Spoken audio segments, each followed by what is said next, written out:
They handed her a broken rifle on purpose. Filed down the firing pin so it wouldn't fire.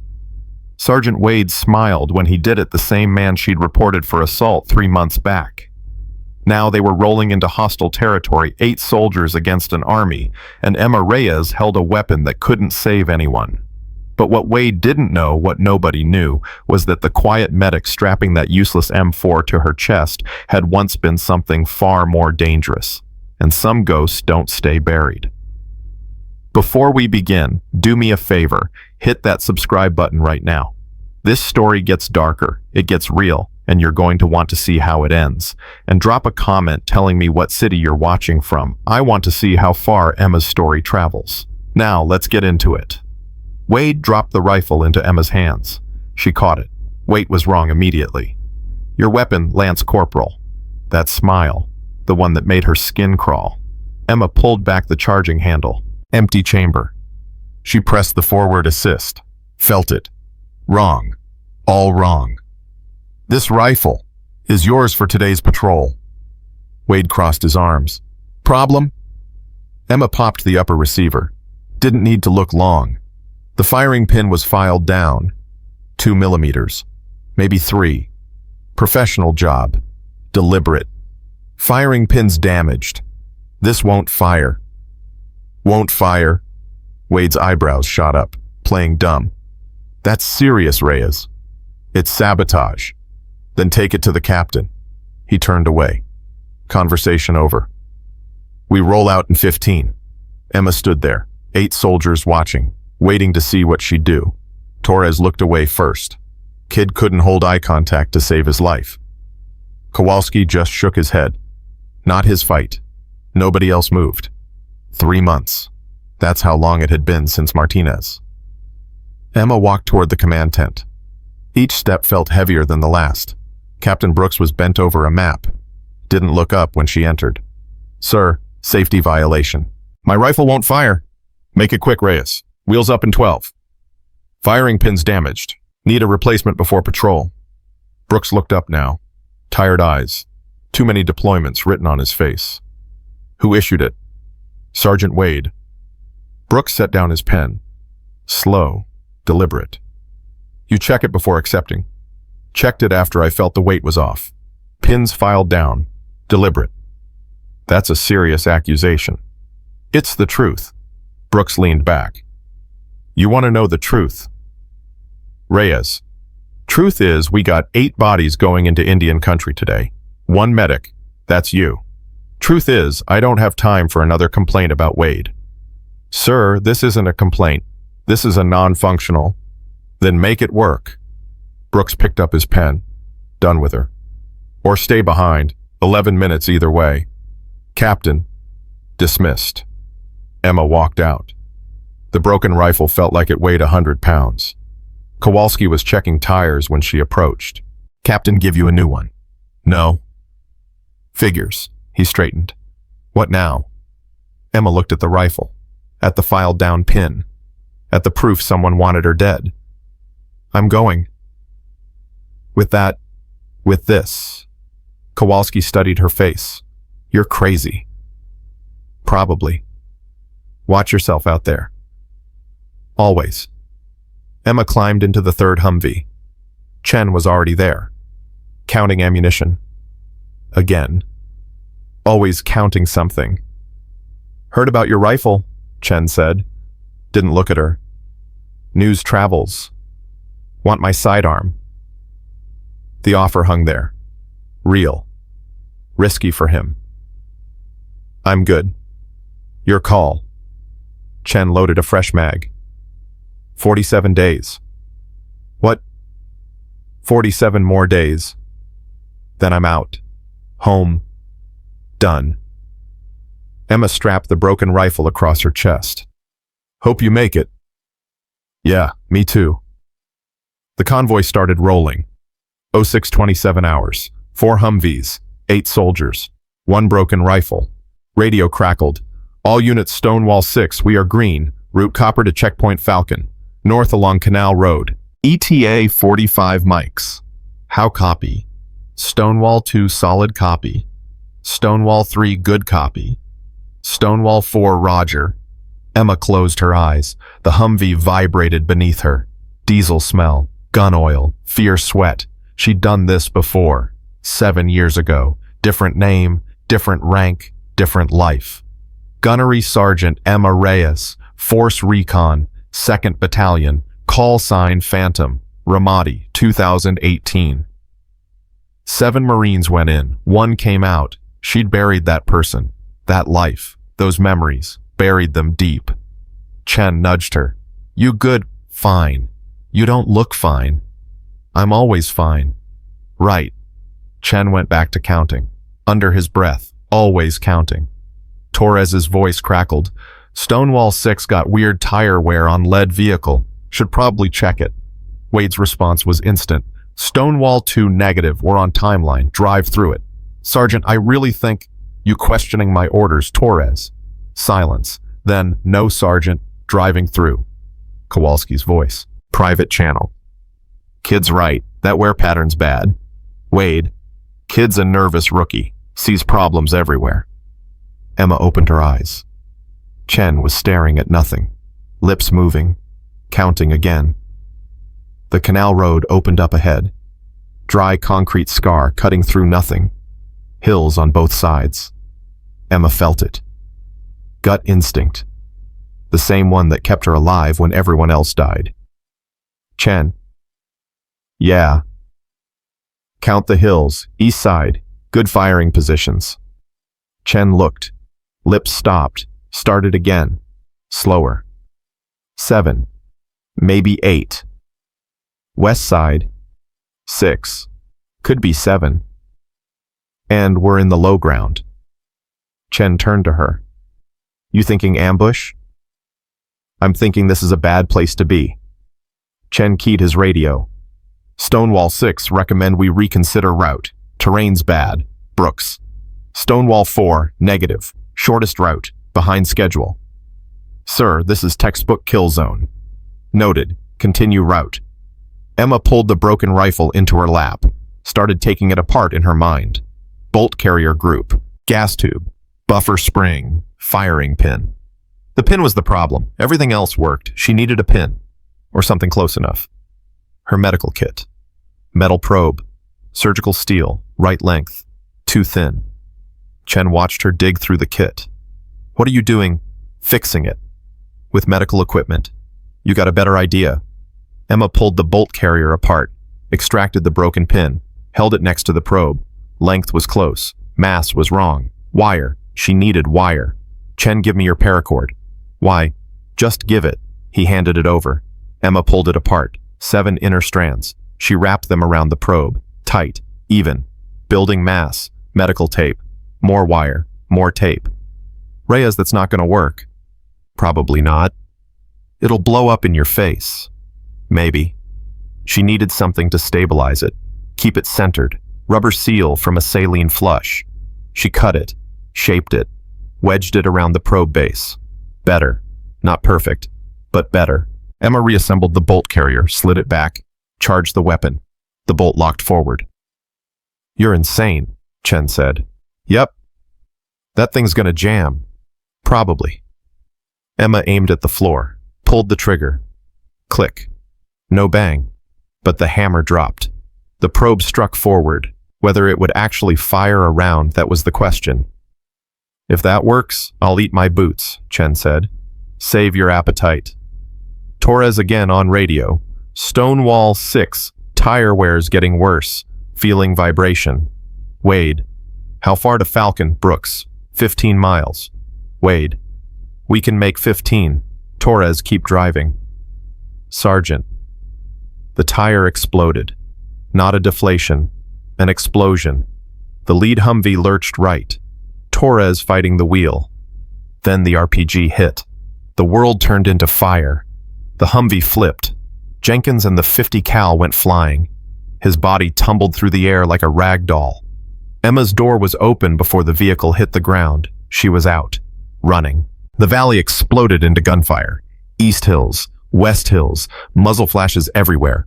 Bullets hitting sand armor flesh. Someone screaming. Someone calling for medic.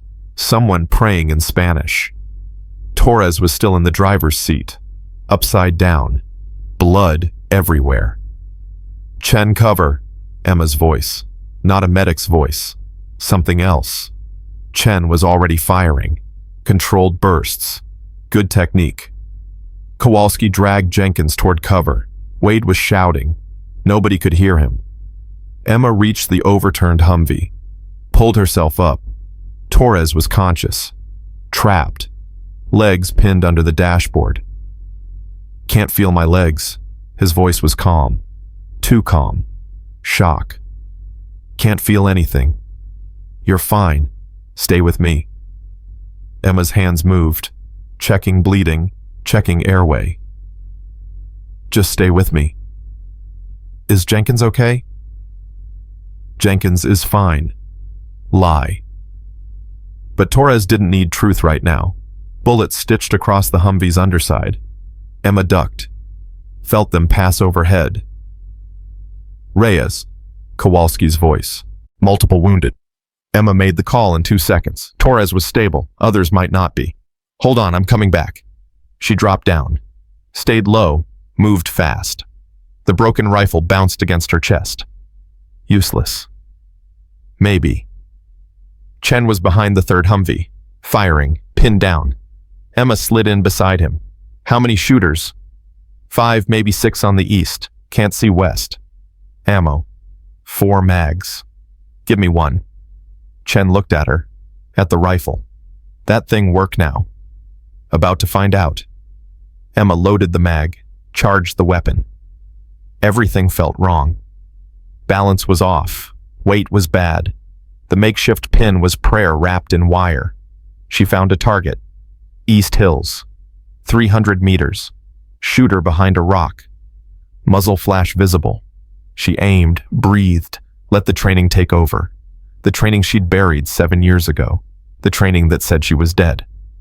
She pulled the trigger. The rifle fired. The recoil felt wrong. The sound was wrong. But the bullet went down range. The shooter dropped. Chen stared. Holy shit. Emma was already tracking the next target. "Find me more." "Who the hell are you?" "Right now. The only thing keeping us alive." She fired again. Hit. Another body down. "Now find me targets before they flank." Jesus Christ. Not him, just me. The battle was 90 seconds old. Felt like hours. Wade's voice on radio, fall back to second position." Emma keyed her radio. "Negative, we fall back, Torres dies, we stay and fight." "That's an order, Reyes." "Then come over here and give it in person, Sergeant." Emma fired. Another hit. "Until then, I'm busy." Chen laughed. Actually laughed. "You just told Wade to go to hell." "Yeah, felt good too." Kowalski's voice. "Stonewall 6 Reyes is right. We move, we leave wounded. I'm staying." Wade. "Kowalski, that's..." Brooks cut in. "All units hold position. Defensive perimeter. QRF is en route. ETA 12 minutes. 12 minutes. Might as well be 12 hours. Emma's rifle jammed. She cleared it, charged it, fired again. The makeshift pin was holding. Barely. "Chen, count shooters. Give me numbers." Chen scanned. "East side 4 left. West side I'm seeing 3, maybe 4. That's 7 minimum. Against 8 of us. Against 6. Torres is down. Jenkins is..." Emma stopped. 6 of us. 6 against 7. I've had worse odds. When?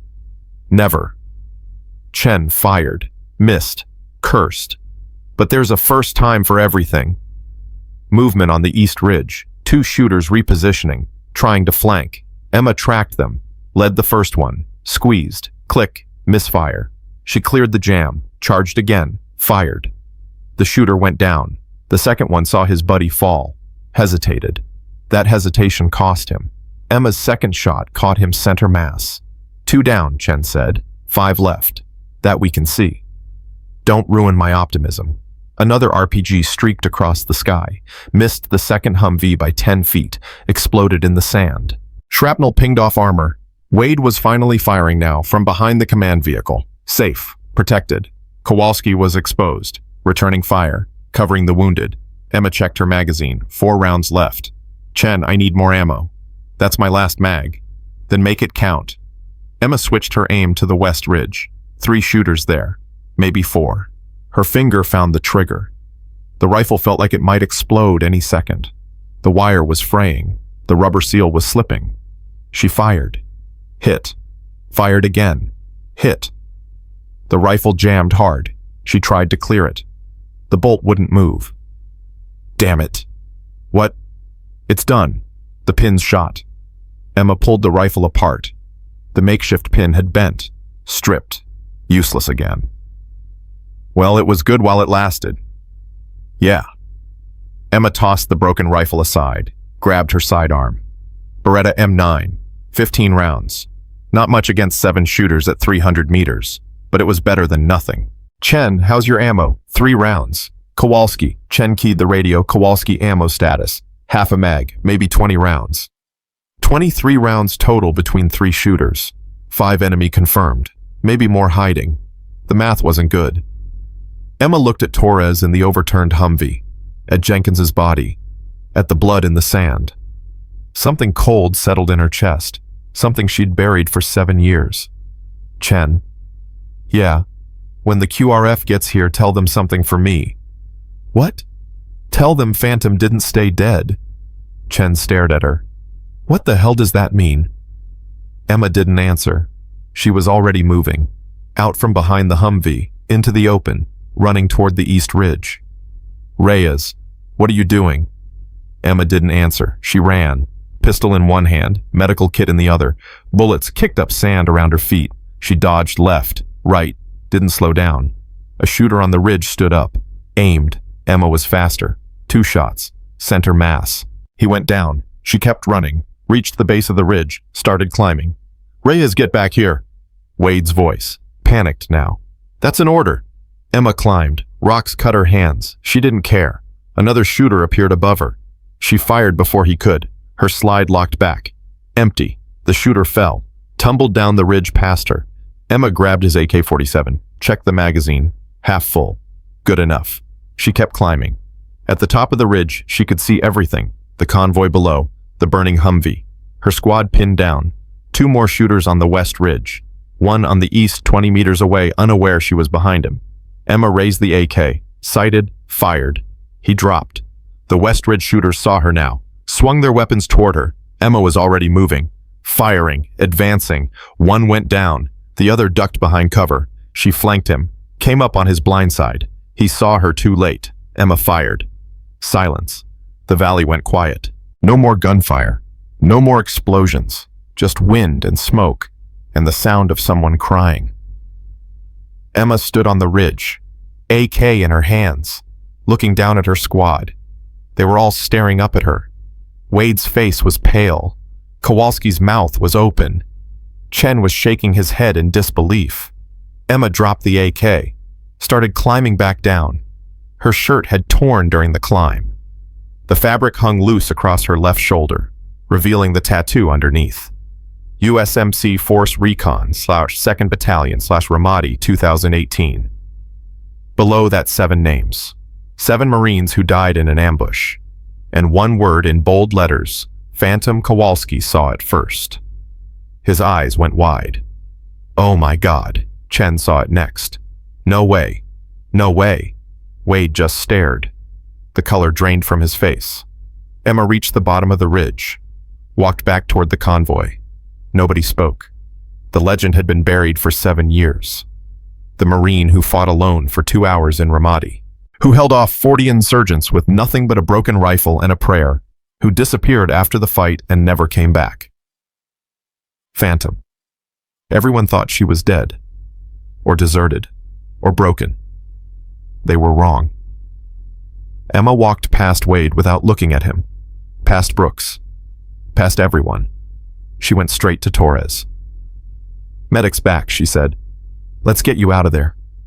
Torres was crying, relief or pain or both. You saved us. Not yet, but I will. The QRF rolled up 8 minutes later. 50 Marines, 3 medics, full support. They found Emma working on Torres, Chen and Kowalski pulling security, Wade sitting against a tire staring at nothing. The QRF commander jumped out, looked around, saw the bodies on the ridges, saw the burning Humvee, saw Emma, saw her tattoo. Holy shit. Phantom. Emma didn't look up. Need a medevac for 3 wounded, 1 KIA. And I need someone to arrest Sergeant Wade for sabotage and attempted murder. Ma'am, that's not a request. The commander looked at Wade, at Emma, made his decision in 5 seconds. Corporal put Sergeant Wade in cuffs. Sir, you can't, Wade started. Shut up. The commander turned back to Emma. What else do you need? Nothing.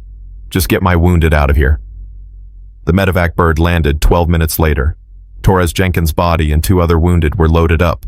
Emma stood in the dust storm from the rotors. Blood on her hands, dirt on her face.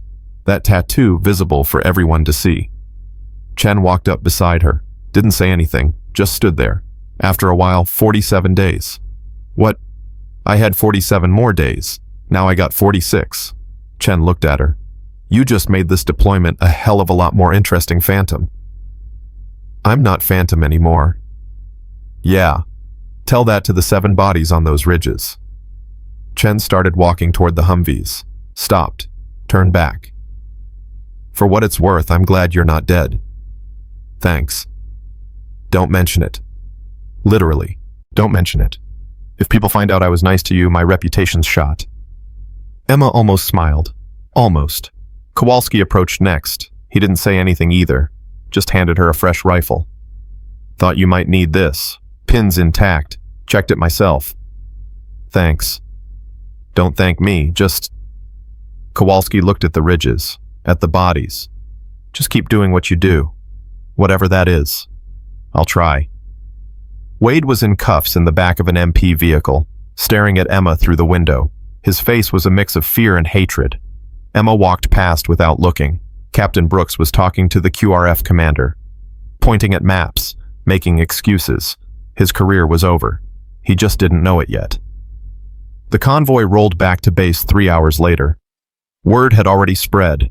200 Marines lined the route, standing at attention, silent.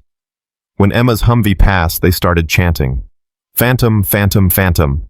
Emma stared straight ahead, didn't acknowledge them. Chen nudged her. You're famous. I don't want to be famous. Too late. You just became a legend twice. Most people don't get to do that once. The Humvee stopped at the command building. Emma climbed out. Every step felt heavy. A full colonel was waiting. Silver eagles on his collar, 3 rows of ribbons on his chest. Gunnery Sergeant Reyes. Emma stopped. Sir, that's your real rank, isn't it, before you disappeared? Yes, sir. Well, Gunnery Sergeant, you and I need to have a very long conversation. The colonel gestured toward the building. After you. Emma walked inside. Behind her, the chanting continued. Phantom, Phantom, Phantom. She'd spent 7 years trying to bury that name. Now it was back. And this time, it wasn't going away. The colonel's office was cold. Air conditioning running full blast. Emma's uniform was still soaked with sweat and blood and sand. Sit down, Gunnery Sergeant. Emma sat. The chair was hard, uncomfortable, probably on purpose. Colonel Morrison didn't sit. He stood by the window, looking out at the base, at the 200 Marines still gathered outside, still chanting. Phantom, Phantom, Phantom. You want to tell me what happened out there? Morrison asked. We were ambushed. Canal Road. I treated wounded and engaged hostiles. That's the short version. That's the accurate version. Morrison turned, looked at her, really looked at her. The long version, Gunnery Sergeant. The one that explains why a Lance Corporal medic just single-handedly eliminated 7 insurgents with a broken rifle and a prayer. Emma didn't answer. Or maybe, Morrison continued, the version that explains why a decorated Force Recon Marine disappeared 7 years ago and resurfaced as a nobody medic with a fake rank. It's not a fake rank, sir. I enlisted under... I know what you did. I pulled your file, both of them. Morrison dropped a folder on the desk between them. Emma Marie Reyes, Gunnery Sergeant, Force Reconnaissance, 2nd Battalion, Silver Star, Bronze Star with Valor. Purple Heart. Ramadi 2018. 7 Marines, KIA. 1 survivor. Call sign, Phantom. Emma stared at the folder. Then, Morrison opened a second folder. Emma Marie Reyes, Lance Corporal, Combat Medic. No commendations, no disciplinary actions, no history. Just appeared 3 years ago and kept her head down. Sir, which one is real? Emma's jaw tightened. Both. Both. Morrison sat down, leaned back. You want to explain that? No, sir. That's not an option. With respect, sir, my personal history isn't relevant to what happened today. Your personal history is the only thing that explains what happened today. Morrison tapped the first folder. Ramadi, August 2018. Tell me about it. Emma's hands clenched. No. That's an order. Then court-martial me. Morrison studied her, silent, calculating. You know what I think happened in Ramadi, he said finally. I think you were set up. I think someone sent your team into a kill zone. I think 7 good Marines died. And I think you survived and realized you couldn't trust the people who were supposed to protect you. Emma's breathing was shallow, controlled. So you disappeared, Morrison continued, changed your identity, re-enlisted under a different rank, became invisible, because invisible people don't get sent into kill zones. Sir, am I wrong? Emma looked at him, at the folders, at the proof of 2 lives. No, sir, you're not wrong. Then help me understand. What happened in Ramadi? Emma closed her eyes, opened them. We got orders. Patrol Sector 7. Intel said it was clear, no hostile activity for 6 weeks. But it wasn't clear. No, it was a trap. 40 insurgents, pre-positioned, coordinated, professional. And your team, dead in the first 2 minutes. RPG took out our vehicle. Small arms fire from 3 directions. Perfect ambush. But you survived. I fought. For 2 hours. Alone. Ran out of ammo. Used their weapons. Their grenades. Whatever I could find. And then, QRF arrived. I was extracted. Debriefed. They told me I was a hero. Gave me medals. Told me I'd be fine. But you weren't fine. Emma's voice was flat. Empty. They classified the after-action report. Sealed it. Told me to never talk about it. Said it was for national security. Why would they do that? Because someone didn't want people asking questions, like why we got sent there, why the intel was wrong, why nobody called for support until it was too late. Morrison leaned forward. You think someone in the Corps ordered that ambush? I don't think. I know. That's a serious accusation. It's the truth. Same truth I told them 7 years ago. Same truth they buried with classified stamps and non-disclosure agreements. So you disappeared. I disappeared. And today, Wade, the sabotaged rifle. Emma met his eyes. Same pattern. Send someone you don't like into a kill zone. Make sure they can't fight back. Hope they don't come home. And you think Wade was working alone? No. Who else? Captain Brooks knew. He dismissed my report about the rifle. Ordered me to go anyway. That's not negligence. That's complicity. Morrison was quiet for a long moment. You have proof. I have a broken rifle with a filed-down firing pin. I have 8 witnesses who saw Wade hand it to me. I have a captain who refused to replace it. That's not proof of a conspiracy. Then what is it? Poor judgment, bad leadership, negligence. Morrison stood, walked to the window again, but not conspiracy. Sir. However, Morrison turned. Poor judgment and bad leadership are still punishable offenses. Wade's already in custody. Brooks will be relieved of command within the hour. And then what? They get reassigned demoted. 6 months later, they're back doing the same thing to someone else. What do you want, Gunnery Sergeant? I want justice. Justice isn't always possible in the military. Then what's the point? Morrison didn't answer immediately. He looked out at the Marines, still chanting, still waiting. The point, he said finally, is that you're alive. Your squad is alive. 7 insurgents are dead. And every Marine on this base now knows that if they mess with you, they're messing with a legend. I don't want to be a legend. Too late. You already are. Morrison turned back. Which brings us to your future. My future, sir. Your real rank is gunnery sergeant. That's what you'll be reinstated as, effective immediately. Emma shook her head. I don't want it. Not your choice. You earned it. You've been living a lie for 3 years. Time to stop. Sir, I can't. You can. You will. Morrison's voice was firm, hard. You think you're protecting yourself by staying invisible. But all you're doing is letting the bad guys win. You disappear, they win. You stay silent, they win.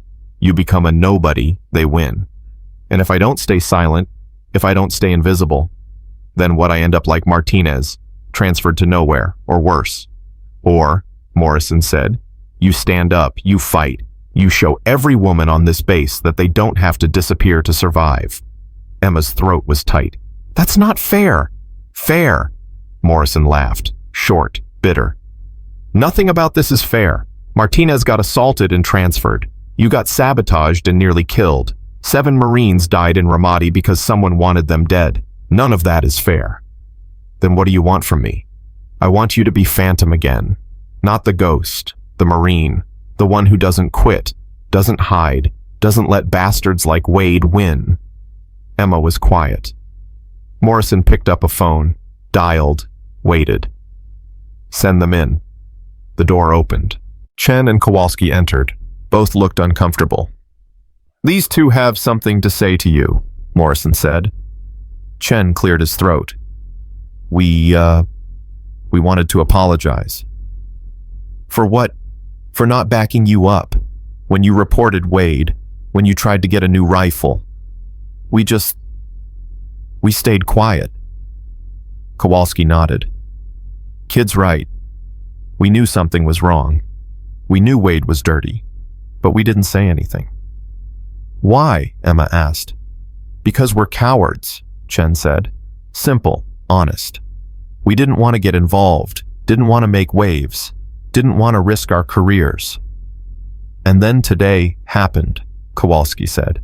And we watched you fight with a broken rifle. Watched you save our lives. Watched you do what we should have done 3 months ago. Which is what? Stand up, Chen said. Fight back, not let the bastards win. Emma looked at them, at their faces, at the guilt written there. I'm not mad at you, she said. You should be. Maybe, but I'm not. You were scared. I get it. Fear makes people do stupid things, or not do smart things. That's generous, Kowalski said. That's realistic. Emma stood. But if this happens again, if someone else reports something and you stay quiet, then I will be mad. Won't happen again, Chen said. I promise. Good. Morrison dismissed them. They left. The door closed. What about Martinez? Emma asked. What about her? She was assaulted, transferred. No justice, no consequences, just gone. I'm working on that. Work faster. Morrison's eyebrows rose. Excuse me. Sir, with respect, Martinez deserves better. She deserves to know that Wade's in custody, that Brooks is being relieved, that something actually happened. I'll contact her unit. I want to contact her myself. That's not... I'm the reason she was alone. I reported Wade. He got cleared. She got punished. I owe her. Morrison considered. Fine. You can call her, but make it brief. And don't promise things I can't deliver. Thank you, sir. Don't thank me yet. We're not done. Morrison pulled out another file, thicker than the first two. There's been interest. Interest. In you. In Phantom. In what happened today. He opened the file. I've got 3 requests for you already. MARSOC wants you for training. 2nd Recon wants you back.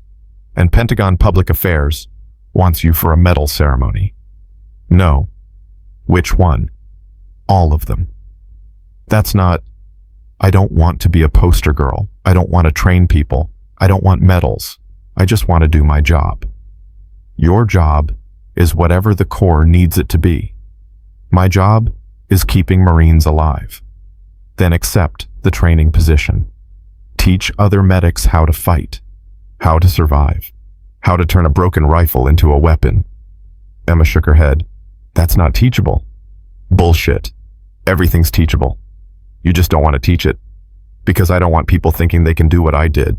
What I did was stupid, reckless. I got lucky. You got skilled. There's a difference. Luck, skill, doesn't matter. I'm not teaching people to charge up a hill with a pistol. Morrison smiled. Actual smile. Fair enough. But you're teaching something. The Corps is creating a new protocol based on today. The Reyes protocol. Makeshift weapons, improvised equipment, survival tactics. That's ridiculous. That's happening. You can either help shape it or watch from the sidelines while someone else messes it up. Emma wanted to argue, but he had a point. Fine, I'll consult. But I'm not going to ceremonies. I'm not doing interviews. I'm not being phantom for the cameras. Deal. Morrison closed the file. Now get out of here. Get cleaned up. Get some food. And then report to medical for evaluation. I'm fine. That's not optional. You were in combat. You climbed a ridge under fire. You need to be checked. Emma stood, saluted, turned to leave. Gunnery Sergeant, she stopped. Sir. Welcome back. Emma didn't respond, just walked out. The hallway was empty. The chanting had stopped. The Marines had dispersed. She made it 3 steps before her legs gave out. She caught herself against the wall, breathing hard, shaking. The adrenaline was wearing off. The reality was setting in. 7 people dead, 8 if you counted Jenkins. Torres was critical. 2 others wounded, and she'd killed 7 more. 7 insurgents who'd tried to kill her squad. 14 bodies in one day. Emma slid down the wall, sat on the floor, put her head in her hands.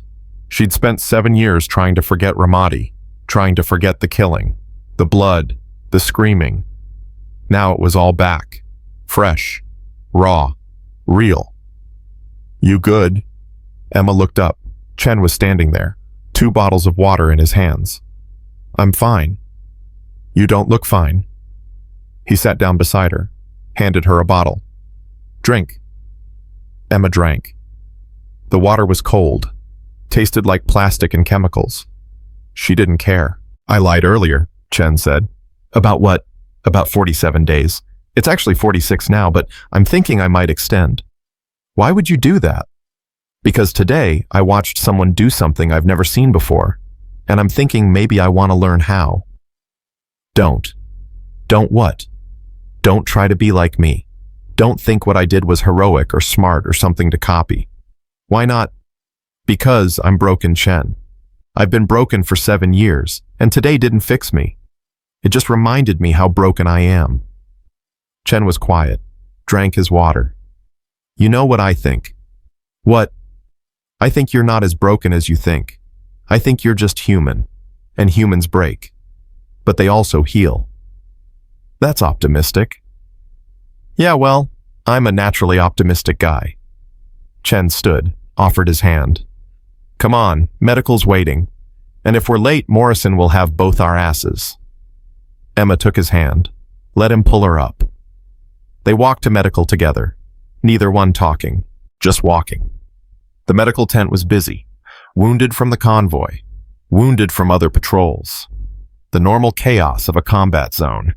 A doctor Emma didn't know examined her, checked her vitals, asked questions about injuries and pain and mental state. Emma lied through most of it. You're cleared, the doctor said finally, but I want you back in 48 hours for follow-up. Fine. Emma left, walked toward the barracks. Her legs felt heavy. Her head felt heavier. She opened the door to her quarters. Small room, single bunk, locker, desk. Nothing personal, nothing that couldn't fit in a duffel bag. She'd learned that lesson in Ramadi. Don't get attached. Don't collect things. Don't make a home. Because homes get destroyed. Emma stripped off her uniform. Blood and dirt and sweat fell away. She stood under the shower for 20 minutes. Let the water run cold. Let it wash away the day. But it didn't wash away the memories. 7 insurgents. 7 shots. 7 bodies falling. Just like Ramadi. Except in Ramadi it was 40, not 7. 40 people she'd killed to stay alive. 40 people who were trying to kill her. But still, 40 people. She turned off the water, dried off, put on clean clothes. Someone knocked on the door. Emma opened it. A private she didn't know stood there, young, nervous, female. "Ma'am, Colonel Morrison wants to see you again." "When? Now, ma'am?" Emma followed her back to Morrison's office. The sun was setting. The base was quieter now. Morrison was on the phone when she entered. He gestured for her to sit. "Yes, sir. I understand. She's here now, I'll tell her." He hung up, looked at Emma. "That was the base commander, General Hayes. And he wants to meet you. Tomorrow. 0800. Why? Because you're famous. Because what you did is going to be in every military publication from here to Washington. Because the Corps loves a good story." "I don't want to be a story." "Then you shouldn't have been so damn impressive." Morrison pulled out another file. "There's something else." "What?" Wade talked. Emma leaned forward. "What did he say?" "He said Brooks ordered him to give you the broken rifle. Said Brooks told him it was a test, to see how you'd react, to see if you'd report it or shut up and soldier." "That's a lie." "Maybe, maybe not. Wade's lawyer's already building a defense, claiming he was following orders, claiming he's the fall guy. He is the fall guy, but he's also guilty." "Agreed, but proving it is harder than you think. Brooks is denying everything, says Wade acted alone, says he didn't know about the sabotage. He knew, I told him directly. Your word against his. Without evidence, it's a wash." Emma's fists clenched. "So they both walk." "I didn't say that. Wade's going down for sure. Sabotage. Attempted murder. He'll do time. Brooks is different. He'll be relieved of command. Probably forced to retire. But criminal charges unlikely. That's not justice. That's military justice. It's not the same thing." Emma stood. "Then I'm done. With all of it. With the Corps. With this." "Sit down, Gunnery Sergeant." "No." Morrison's voice hardened. "That's an order." Emma sat. "You're angry. I get it. But walking away doesn't solve anything. It just means Wade and Brooks win. Again. They're already winning. No, they're losing. Wade's in a cell. Brooks's career is over. And you're a hero. Marines are lining up to serve with you. Women on this base are reporting assaults they've kept quiet for years. Because you stood up. Because you fought back. That's not my responsibility. Yes, it is. Whether you like it or not, you're a symbol now. People are watching. Waiting to see what you do next. What I do next is quit. You can't. Watch me." Morrison pulled out one more paper, handed it to her. "Read this." Emma took it. It was a letter. Handwritten. The handwriting was shaky, uncertain. "Dear Gunnery Sergeant Reyes, my name is Private Martinez. You probably don't remember me, but I remember you. You saved my life 3 months ago. Not from insurgents, from Sergeant Wade. I never thanked you. I was too scared, too ashamed. But I want you to know that what you did mattered.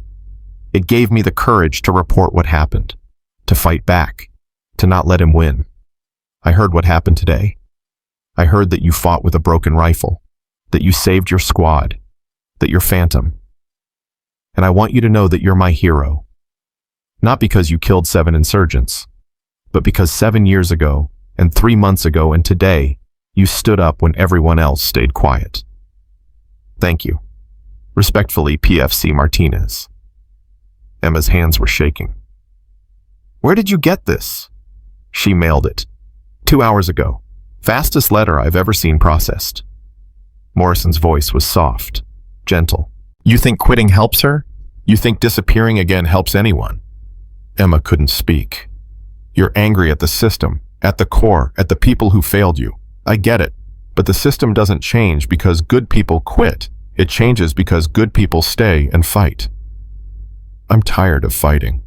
I know, but you're the only one who can win this fight, because you're Phantom. And Phantom doesn't quit. Emma set down the letter. What do you want from me? I want you to stay. I want you to teach. I want you to be the Marine you were always supposed to be. And if I say no, then you say no, and I respect that. But you'll spend the rest of your life wondering if you could have made a difference. Emma closed her eyes, thought about Martinez, about Torres, about Chen and Kowalski and every other Marine who'd stood silent when they should have spoken. Thought about the 7 names tattooed on her shoulder. 7 Marines who died because she couldn't save them. Fine, she said. I'll stay, for now. That's all I'm asking. Emma stood, saluted, left. Outside the base was dark. Stars were visible. Cold air was moving in. She walked to the memorial wall. 23 names carved in stone. Marines who died on this deployment. She found Jenkins's name. Fresh. Just added. I'm sorry, she whispered. I should have been faster.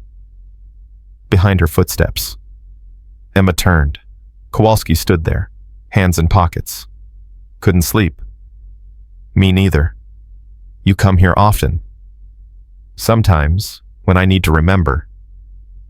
Remember what? Why I'm here. Why I stay. Emma touched Jenkins's name. He was 19, had a kid back home, 3 months old, never met her. I know. He showed me pictures, every day, same pictures.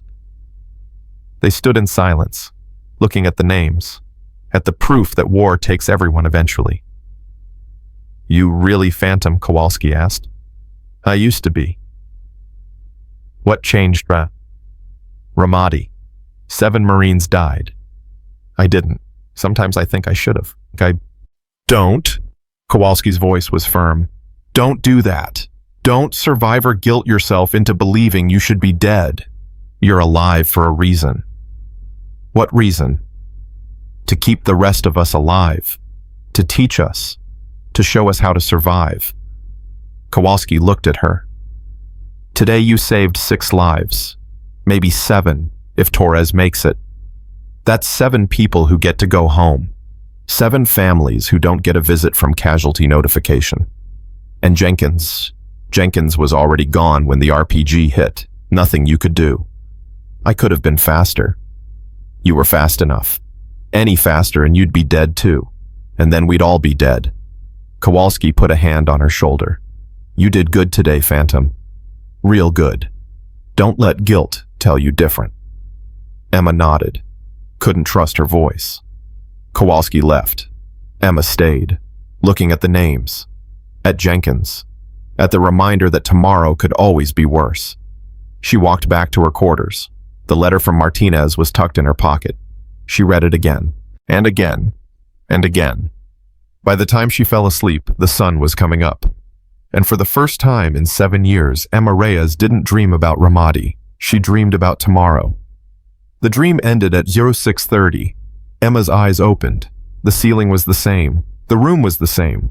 But something felt different. She got dressed. Clean uniform. No blood. No sand. The tattoo on her shoulder was visible in the mirror. She'd stopped hiding it. Someone knocked. Emma opened the door. Chen stood there with 2 cups of coffee.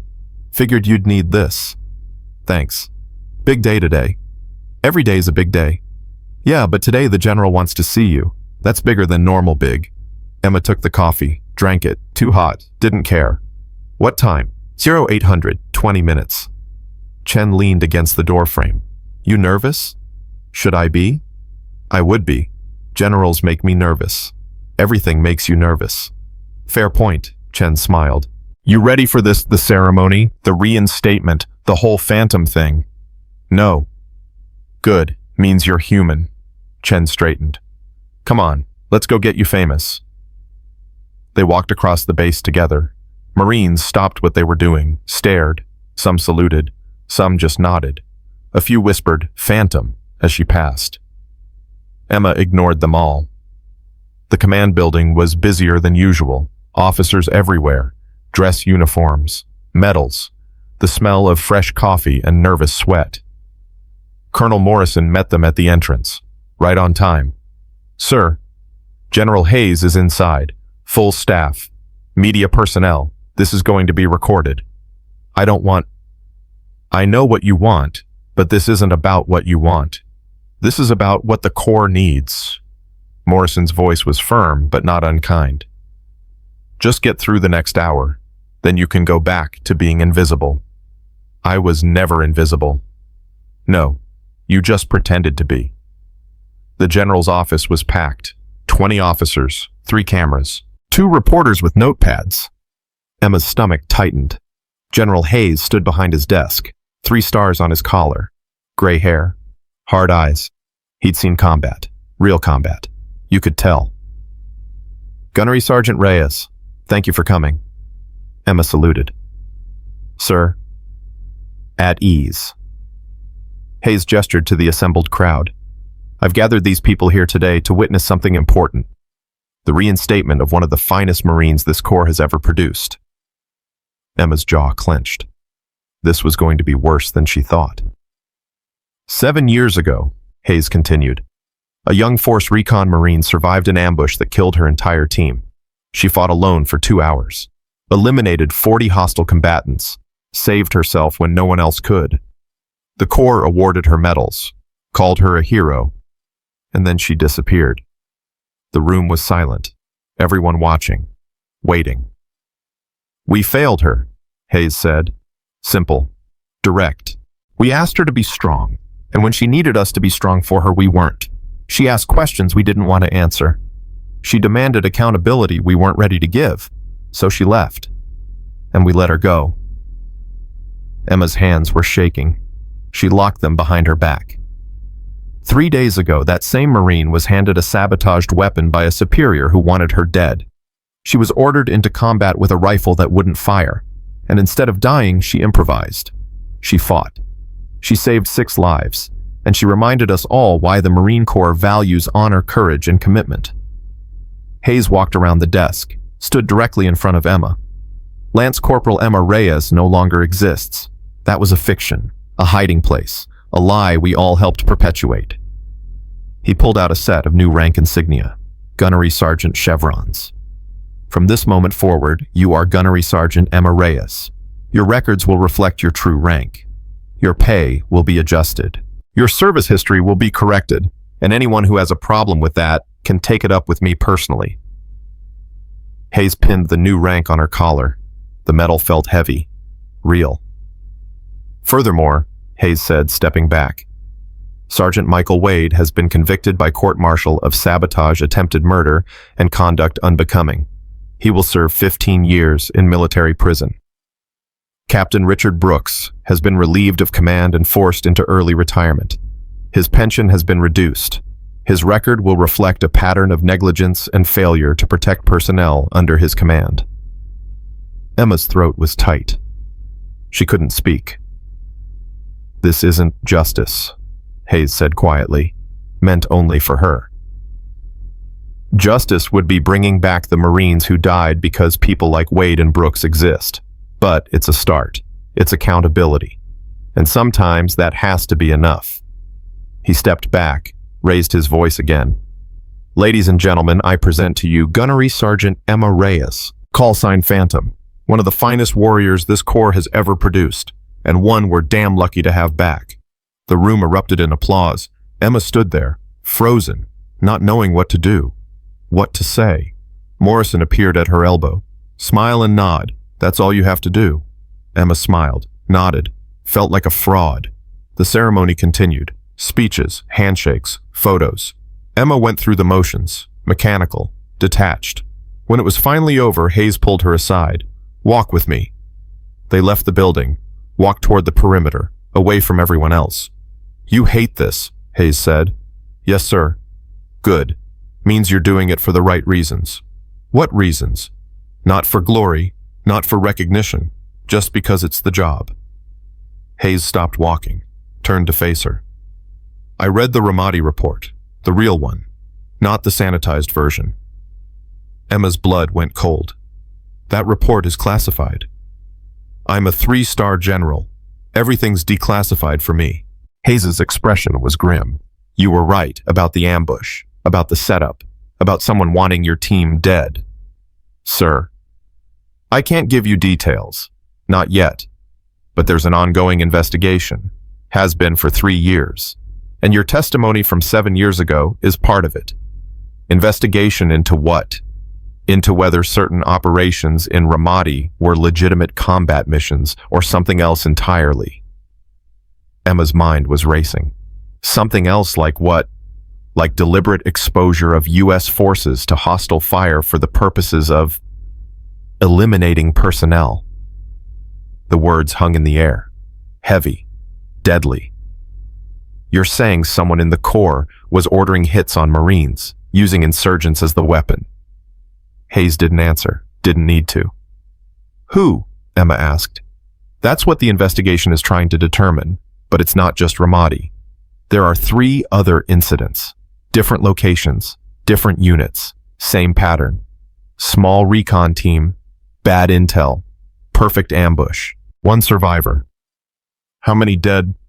21, plus your 7, 28 total. Emma felt like she'd been punched, and they're all connected. We believe so, but proving it is difficult. The surviving Marines from the other incidents have been difficult to locate. Difficult how? 1 transferred to a civilian contractor, disappeared. 1 was killed in a training accident 6 months after his team was ambushed. 1 checked himself into psychiatric care and refuses to talk to anyone. And the 4th, Hayes looked at her. You're the 4th. Emma's legs felt weak. Why are you telling me this? Because you have a right to know. Because you asked the right questions 7 years ago and got punished for it. And because if we're going to find out who's responsible, we need survivors willing to testify. I already testified. 7 years ago. Nobody listened. We're listening now. Too late for the 28 dead Marines. Yes, it is. But not too late to prevent 29 through 50. Hayes handed her a card. Plain white. No markings. Just a phone number. If you want to help with the investigation, call this number. Ask for Sierra 7 Echo. They'll know who you are. And if I don't want to help, then you don't. No pressure. No consequences. You've done enough. More than enough. Emma took the card, stared at the number. What happens if we find out who did it? Then they go to prison. Or worse. Worse? Treason charges carry the death penalty. Emma folded the card, put it in her pocket. I'll think about it. That's all I ask. Hayes started walking back. One more thing. Sir, watch your back. The people responsible for Ramadi aren't going to be happy that you survived a second time. They failed once. They'll try again. Let them try, Hayes smiled, grim. That's the spirit. Dismissed, Gunnery Sergeant. Emma walked back to her quarters. Her mind was spinning. 28 Marines. 4 teams. 1 pattern. Someone was killing Marines. Deliberately. Systematically. And they'd tried to kill her twice. Chen was waiting outside her door. How'd it go? Fine. That's the worst fine I've ever heard. What happened? Nothing. Just ceremony stuff. Emma unlocked her door. I need to be alone for a while. Sure, but, there's someone here to see you. Who? Chen gestured down the hallway. A woman stood there, small, dark hair, nervous eyes. Martinez. Emma's breath caught. What's she doing here? She asked to see you. Flew in this morning. I told her you were busy, but she said she'd wait. Martinez walked toward them. Each step looked painful, like it took everything she had. Gunnery Sergeant Reyes. Martinez, you didn't have to come all this way. Yes, I did. Martinez's voice was quiet but steady. I needed to thank you. In person. You sent a letter. That was enough. No, it wasn't. Martinez looked at Chen. Could we talk alone?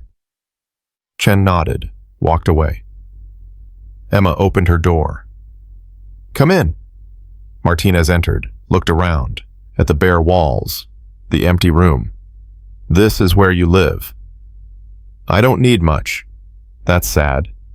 That's practical.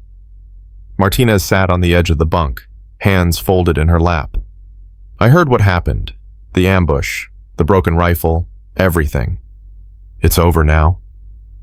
Is it? Martinez looked up. Because I heard Wade got 15 years. Brooks got forced out.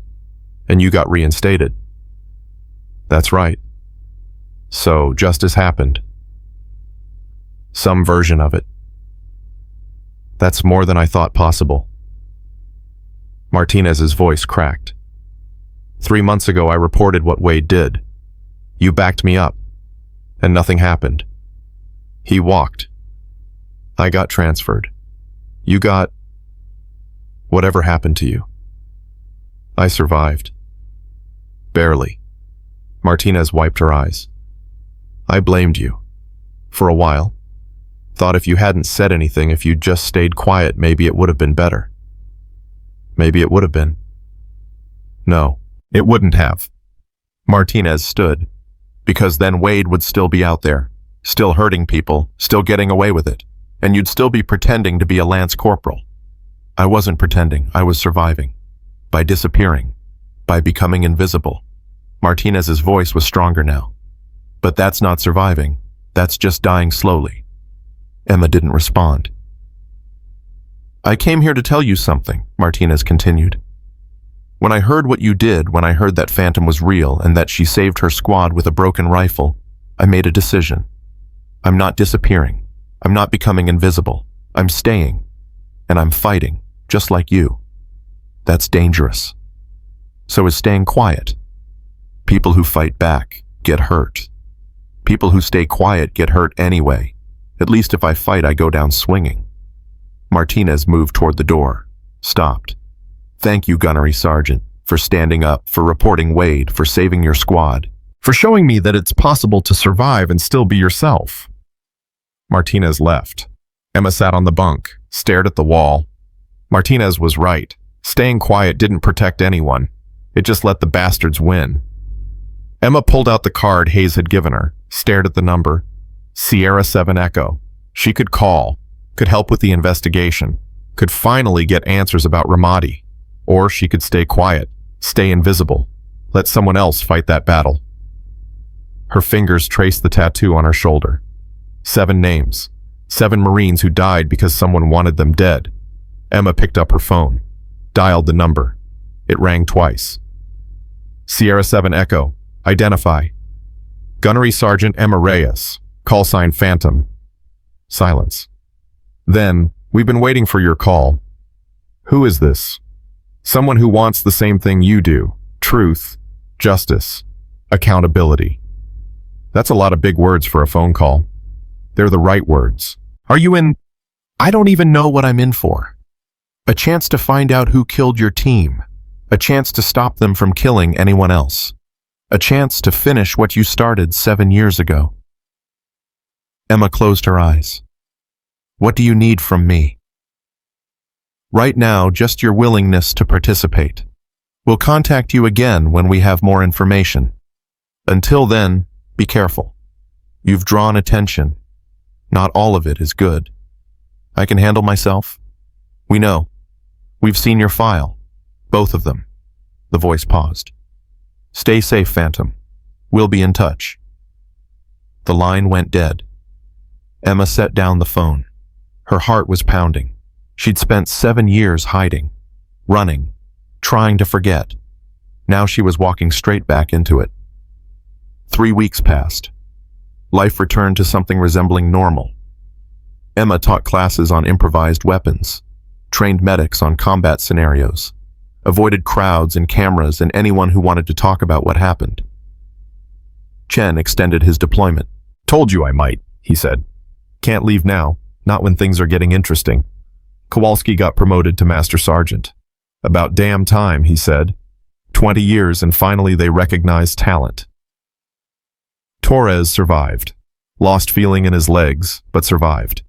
Better than the alternative, he told Emma when she visited him. Thanks to you.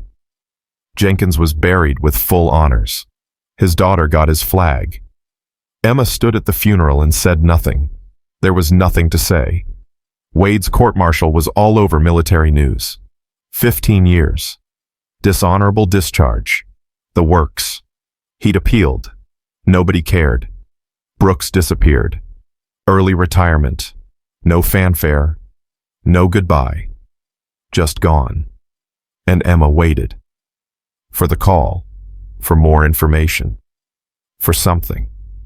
It came at 02:30 on a Thursday. Emma's phone rang. Unknown number. Reyes. Sierra 7 Echo. We need to meet. When? Now.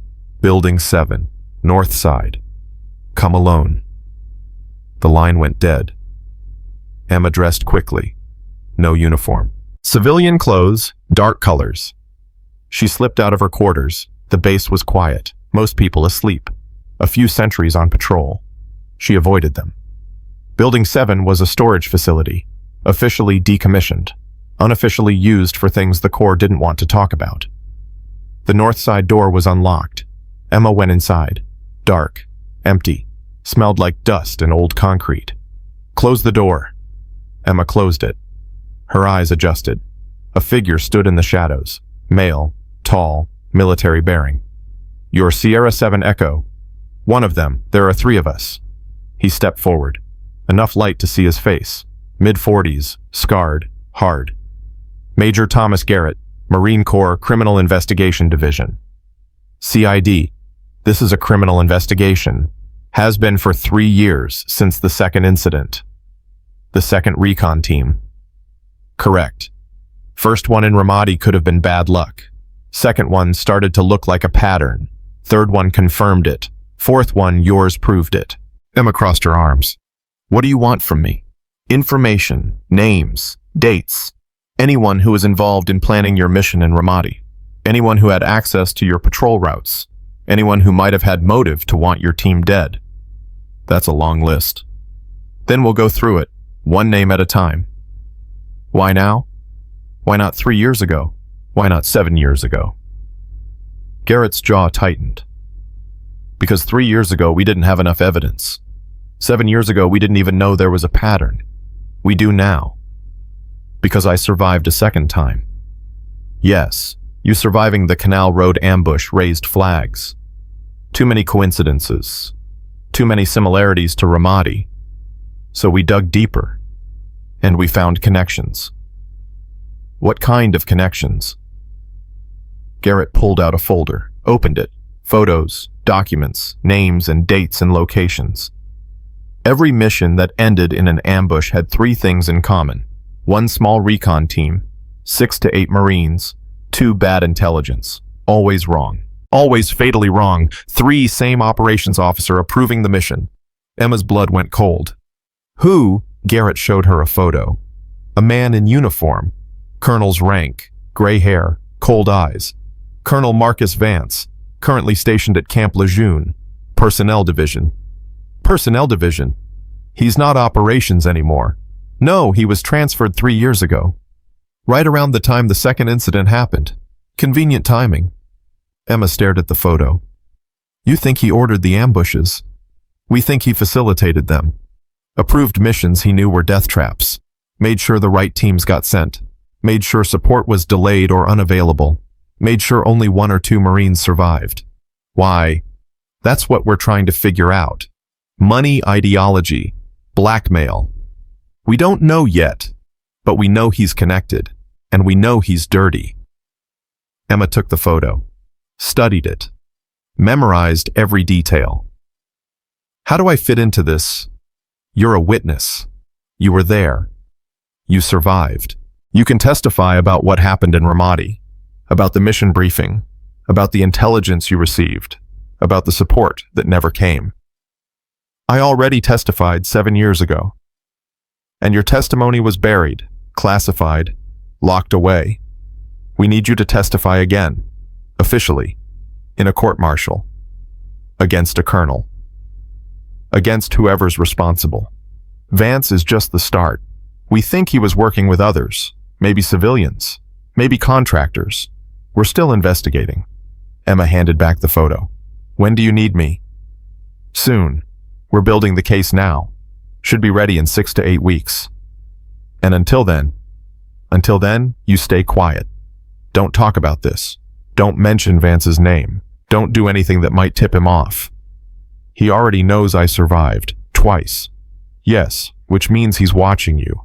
Be careful. Garrett moved toward the door, stopped. There's something else. What? The other survivors. The ones from the other teams. They've all been contacted. All 3 of them. Contacted by who? We don't know, but they all received the same message. Remember what happened. Stay quiet. Or it'll happen again. Threats. Yes, and 2 of them took those threats seriously. 1 disappeared. 1 stopped talking. The 3rd one ended up dead. Training accident. That's what the report says. But we have doubts. Garrett opened the door. Light spilled in. Watch yourself, Phantom. You're the last survivor still willing to talk. That makes you valuable. It also makes you a target. He left. Emma stood in the darkness, alone. 28 dead Marines. 4 teams. 1 pattern. 1 man facilitating it all. Colonel Marcus Vance. Emma pulled out her phone, searched for his name, found his official biography. Awards, commendations, 30 years of service, and not a single blemish on his record. She kept scrolling, found a photo of him receiving an award, standing next to a civilian, both smiling. The civilian looked familiar. Emma zoomed in, enhanced the image. Her breath stopped. She knew that face. She'd seen him before, in Ramadi, right before her team deployed. He'd been in the operations tent, talking to someone, looking at maps. She'd assumed he was a contractor, intel liaison, something normal. But seeing him now standing next to Vance, smiling like they were old friends, that wasn't normal. That was something else. Emma screenshotted the image, sent it to Garrett with a message. "Who is this?" The response came back in seconds. "Don't know. Searching now." Emma stared at the photo, at Vance, at the civilian, at the proof that this went deeper than one dirty colonel. Her phone buzzed. New message.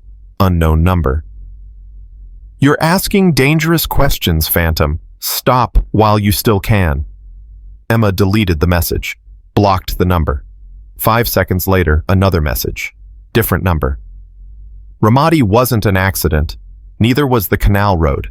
The pattern continues. Stop investigating, or you'll be next. Emma's hands tightened on the phone. She should be scared, should back off, should stay quiet like the other survivors. But fear had stopped working on her 7 years ago. She typed back, "Come and try." No response. Emma walked back to her quarters. The base was still quiet, still dark. But something felt different. Wrong. Like she was being watched. She scanned the area, saw nothing. But the feeling didn't go away. Inside her quarters, Emma locked the door, pushed her locker against it, extra security. She pulled out a metal lockbox from under her bunk. Inside was something she hadn't touched in 7 years. A coin. Challenge coin. Silver. Engraved with 3 words, silent, swift, sure. On the reverse side, a ghost. Stylized. Fading. And below it, a serial number. Alpha 773. Emma turned the coin over in her fingers. This coin didn't come from any official unit. It came from a unit that didn't officially exist. A unit that operated in shadows. That took missions no one else would. That did things the Corps couldn't acknowledge. A unit Emma had been part of before Ramadi. Before everything fell apart. Task Force Phantom. Designation Alpha 773. 7 Marines. Hand-picked. Elite. Sent on missions that didn't appear in any official records. 7 Marines who all died in Ramadi, except 1. Emma had buried this coin with her past, had sworn never to think about it again. But now holding it, she realized something. Ramadi wasn't just a random ambush. It was a targeted hit, against a unit that wasn't supposed to exist, by people who wanted to make sure it never existed again. And she was the only one left who knew the truth. Her phone buzzed. Garrett. Found the civilian. Name is David Kessler, defense contractor, works for Titan Global Solutions. No official connection to Vance, but multiple unofficial sightings together. Investigating further. Emma replied, Kessler was in Ramadi, day before my team deployed. Saw him in the operations tent. Long pause. Then, that's new information. Critical. We need to meet again. Tomorrow. Same place. 0300. Emma set down her phone. Looked at the coin. At the proof she'd been part of something bigger. Something dangerous. Something that got her team killed. Outside her window a shadow moved. Quick. Professional. Emma was on her feet in seconds. Weapon drawn. Sidearm she kept loaded under her pillow. She moved to the window. Looked out. Saw nothing. But the shadow had been real. She wasn't imagining it. Someone was watching her. Following her. Waiting. Emma stepped away from the window. Sat on her bunk. Kept the weapon in her lap. The hunt for truth had begun, and she was the prey. But Emma Reyes had been prey before. In Ramadi. When 40 insurgents tried to kill her and failed. She'd survived then. She'd survive now. Because Phantom didn't die easy. And this time she wasn't fighting alone. Emma didn't sleep. Couldn't. She sat on her bunk with the pistol in her lap and the challenge coin in her hand, watching the door, listening to every sound. At 0245, she heard footsteps outside. Slow. Deliberate. Stopping at her door. Emma raised the weapon. Finger on the trigger. Breathing controlled. The footsteps moved on. Faded away. She waited 5 more minutes. Then got dressed. Dark clothes. Body armor under her jacket. Extra magazine in her pocket. At 0255, she slipped out. The base was dead quiet. No moon. Just stars and shadows. Building 7 was 300 meters away. Emma took a route that kept her away from streetlights. Away from predictable paths. She'd learned that in Ramadi. Predictable got you killed. Halfway there, she heard it. Footsteps behind her. Matching her pace. Staying back. Emma kept walking. Didn't look back. Didn't change speed. The footsteps continued. She turned left. The footsteps followed. She turned right. Still following. Emma's hand moved to her weapon. She was being tailed. Professional tail. Someone who knew what they were doing. She ducked behind a storage container. Waited. Counted to 10. The footsteps approached. Closer. Closer. Emma stepped out. Weapon raised. Don't move. Chen froze. Hands up. Whoa, whoa, it's me. What the hell are you doing? Following you. What does it look like? Emma lowered the weapon. I told you to stay out of this. You didn't tell me anything. You've been acting weird for 3 weeks. Sneaking out at night, staring at your phone, jumping at shadows. Chen dropped his hands. So yeah, I followed you. Because that's what friends do. We're not friends. Bullshit. I extended my deployment because of you. That makes us friends whether you like it or not. Emma holstered her weapon. You need to go back. Where are you going? Meeting someone. At 0300 in a decommissioned building, that sounds super safe and not at all suspicious. Chen, I'm coming with you. No. Yes, Chen's voice was firm. You got handed a broken rifle and almost died. Then you got threatened. Now you're sneaking around in the middle of the night. Something's wrong, and I'm not letting you walk into it alone. Emma wanted to argue, but Chen had a point, and backup wasn't a bad idea. Fine, but stay behind me, and if shooting starts, you run. If shooting starts, we both run. Deal. They reached Building 7. The door was still unlocked. Emma went in first. Chen followed. Garrett was already there, but he wasn't alone.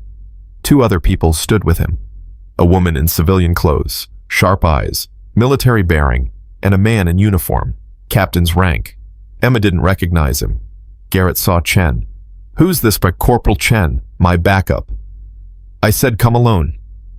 Plans change. Emma crossed her arms. You going to shoot me for bringing insurance? Garrett looked at Chen, at Emma, made a decision. Fine, but he signs an NDA, right now. The woman pulled out papers. Chen read them. Signed. What did I just agree to? Not to talk about anything you hear in this room, ever, to anyone, under penalty of court-martial. The woman's voice was cold, professional. I'm Special Agent Rachel Monroe, CID. If you violate that agreement, I will personally destroy your career. Got it. Keep mouth shut. Chen looked at Emma, feeling safer already. The captain stepped forward. Captain James Reeves, JAG Corps. I'm here to advise on legal aspects of this investigation. Legal aspects? Emma asked. I thought this was a criminal investigation. It is, Garrett said. But we're also building a court-martial case against a colonel. That requires lawyers. And agents, Monroe added. And witnesses. And evidence. Lots of evidence. Garrett pulled out the folder again. More photos. More documents. We've been digging into Vance's background. Found some interesting things. Like what? Like offshore accounts. 3 of them. Total balance, $2.7 million. Emma whistled. That's a lot of money for a colonel. That's a lot of money for anyone. And the deposit started 8 years ago. Right around the time the first suspicious ambush occurred. So he's being paid, Chen said. By who? That's where it gets complicated. Monroe took over. The accounts are routed through shell companies, multiple layers, offshore jurisdictions, very professional laundering. We've been trying to trace the source for 3 months. And we hit a wall.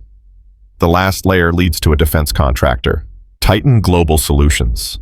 Kessler's company, Emma said. Correct, but Titan Global is massive, thousands of employees, contracts with DoD, CIA, State Department. Finding proof that Kessler specifically authorized payments to Vance is nearly impossible. So we're stuck. Not necessarily, Reeves spoke up. We have Vance's financial records. We have proof of payments. We have your testimony about Ramadi. And we have the pattern of 4 ambushes with the same characteristics. That's enough to bring charges.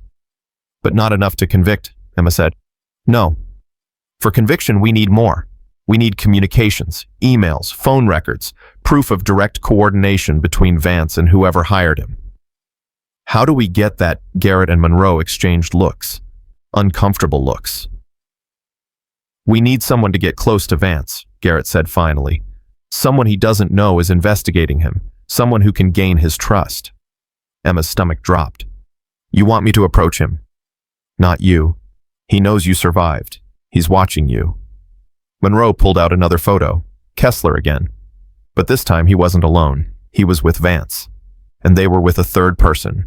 A woman. Blonde. Expensive clothes. Hard to see her face. Who's that? Chen asked.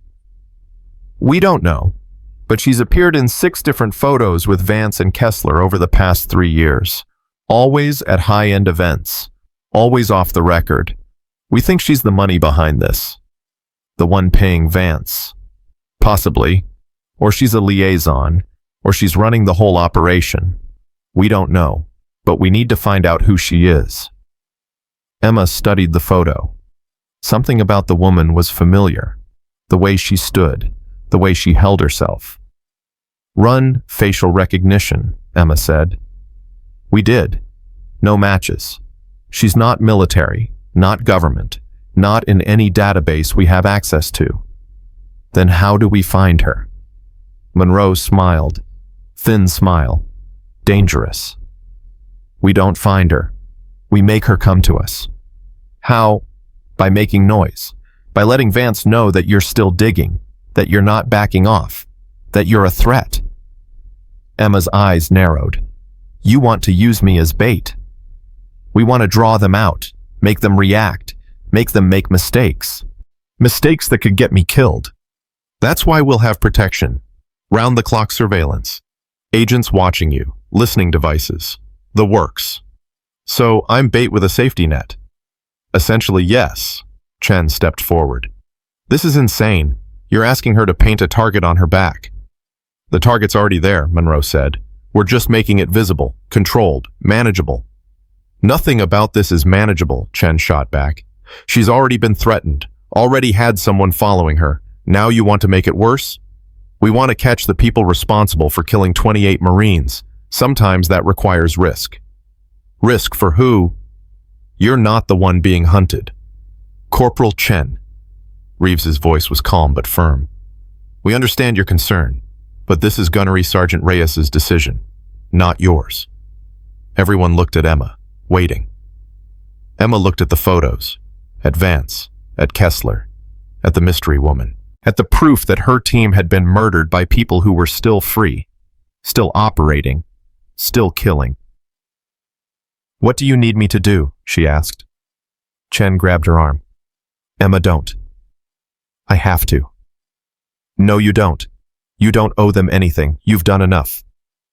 I owe my team. I owe the 7 Marines who died because I couldn't save them.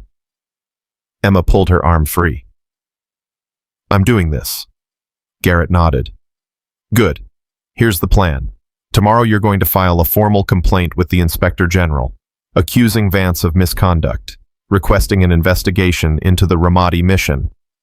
That'll get his attention. That's the point.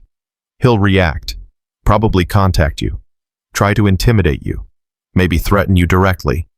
And then we record everything, build a case, prove he's obstructing justice. That gives us leverage to flip him, make him give up whoever's paying him. You think he'll flip? 15 years for obstruction versus life for treason and murder? Yeah, I think he'll flip. Monroe handed Emma a small device. Looked like a pen. Recording device. Voice activated. Range of 30 feet. Keep it on you at all times. And if things go wrong, if Vance doesn't just threaten me, if he tries something more direct, then we intervene. You'll have protection, close protection, agents within visual range at all times. Except when I'm alone, like right now. You're not alone right now. 3 agents are positioned outside this building. 2 more are monitoring the perimeter. You've been protected since you left your quarters. Emma glanced at Chen.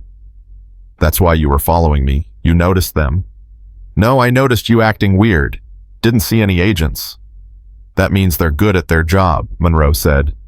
Emma pocketed the recording device. When do we start?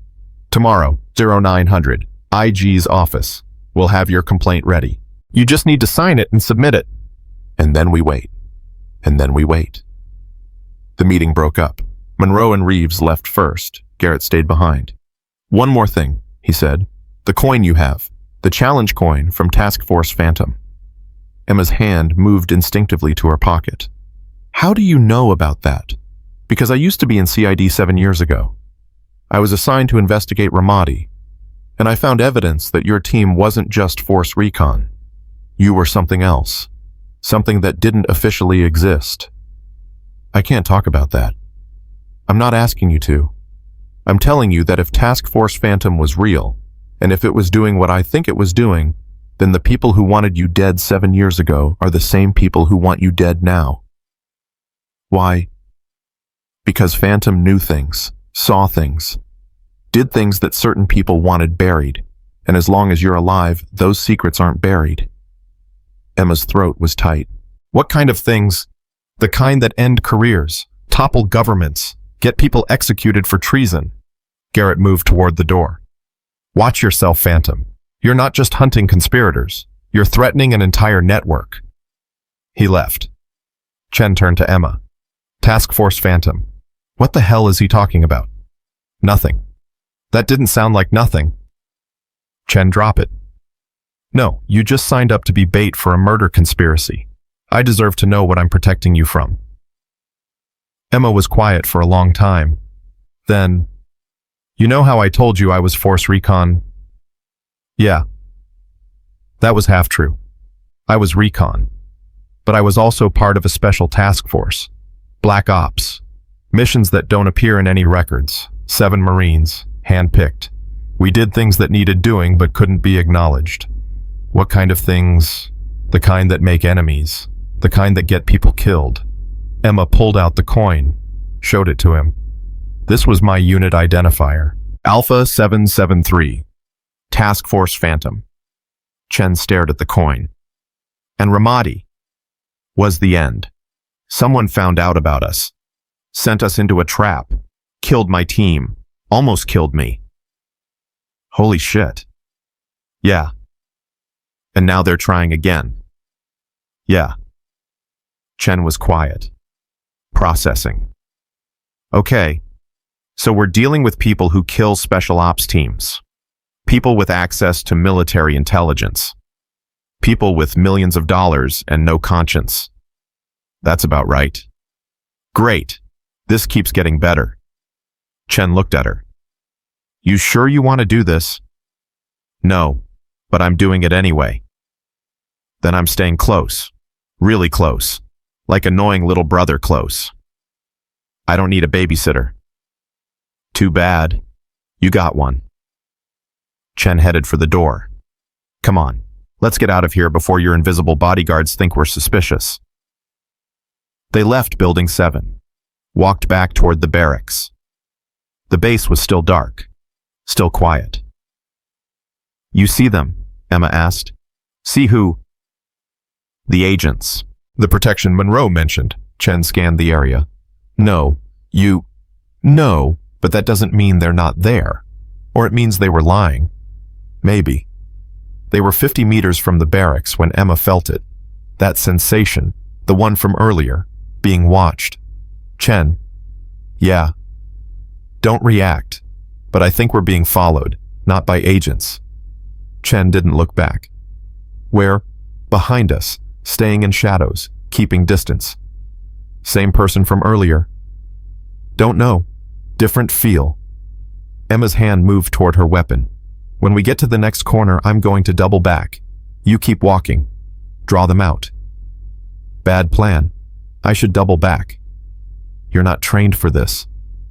Neither are you. Not for 7 years anyway. Muscle memory doesn't fade. Emma slowed down. 3, 2, 1. She spun around, weapon drawn, moving fast.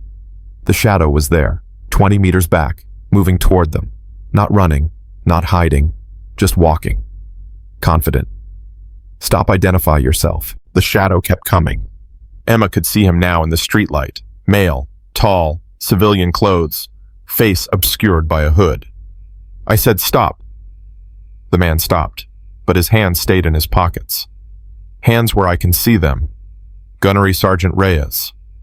The voice was distorted. Electronic modulator. You're making this harder than it needs to be. Who are you?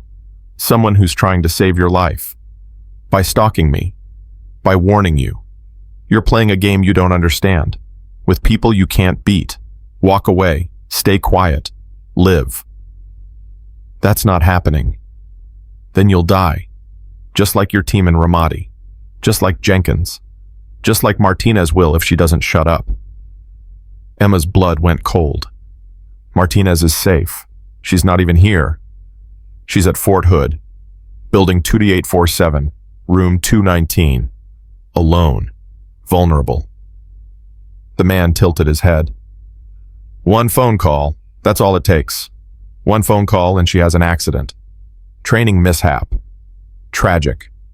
Unavoidable. You touch her and you'll what hunt me down, kill me. You can't even see my face. The man took a step forward. Here's what's going to happen. Tomorrow you're not going to the IG's office. You're not filing any complaints.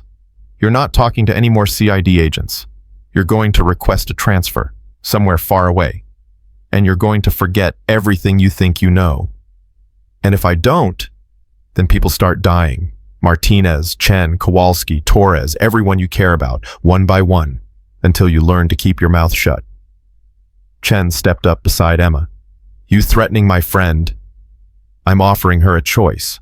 Smart people take it. Smart people don't threaten Marines. The man laughed. Cold. Empty. Marines die all the time. IEDs, ambushes, friendly fire. Nobody asks questions. Nobody investigates. They just salute the flag and move on. Emma raised her weapon higher. Last chance. Remove the hood. Identify yourself. Or what you'll shoot me on a US. Military base. In front of witnesses, in front of cameras. The man gestured upward. Security cameras everywhere, recording everything. You shoot me, you go to Leavenworth, and everyone you love still dies. He was right. Cameras were everywhere. Emma shooting an unarmed civilian would end her career, possibly her freedom. Walk away, Phantom, while you still can. The man turned, started walking.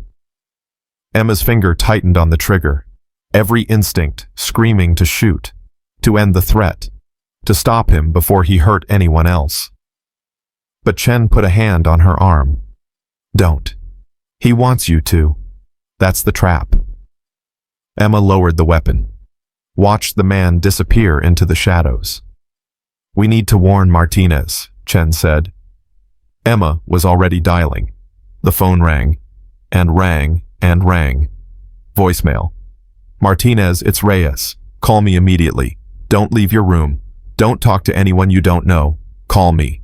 She hung up, dialed again. Still voicemail. She's not answering. Maybe she's asleep. At 03:30, Martinez doesn't sleep, not since Wade. Emma was moving, running toward the command building. We need to contact Fort Hood. Get someone to check on her. Chen ran with her.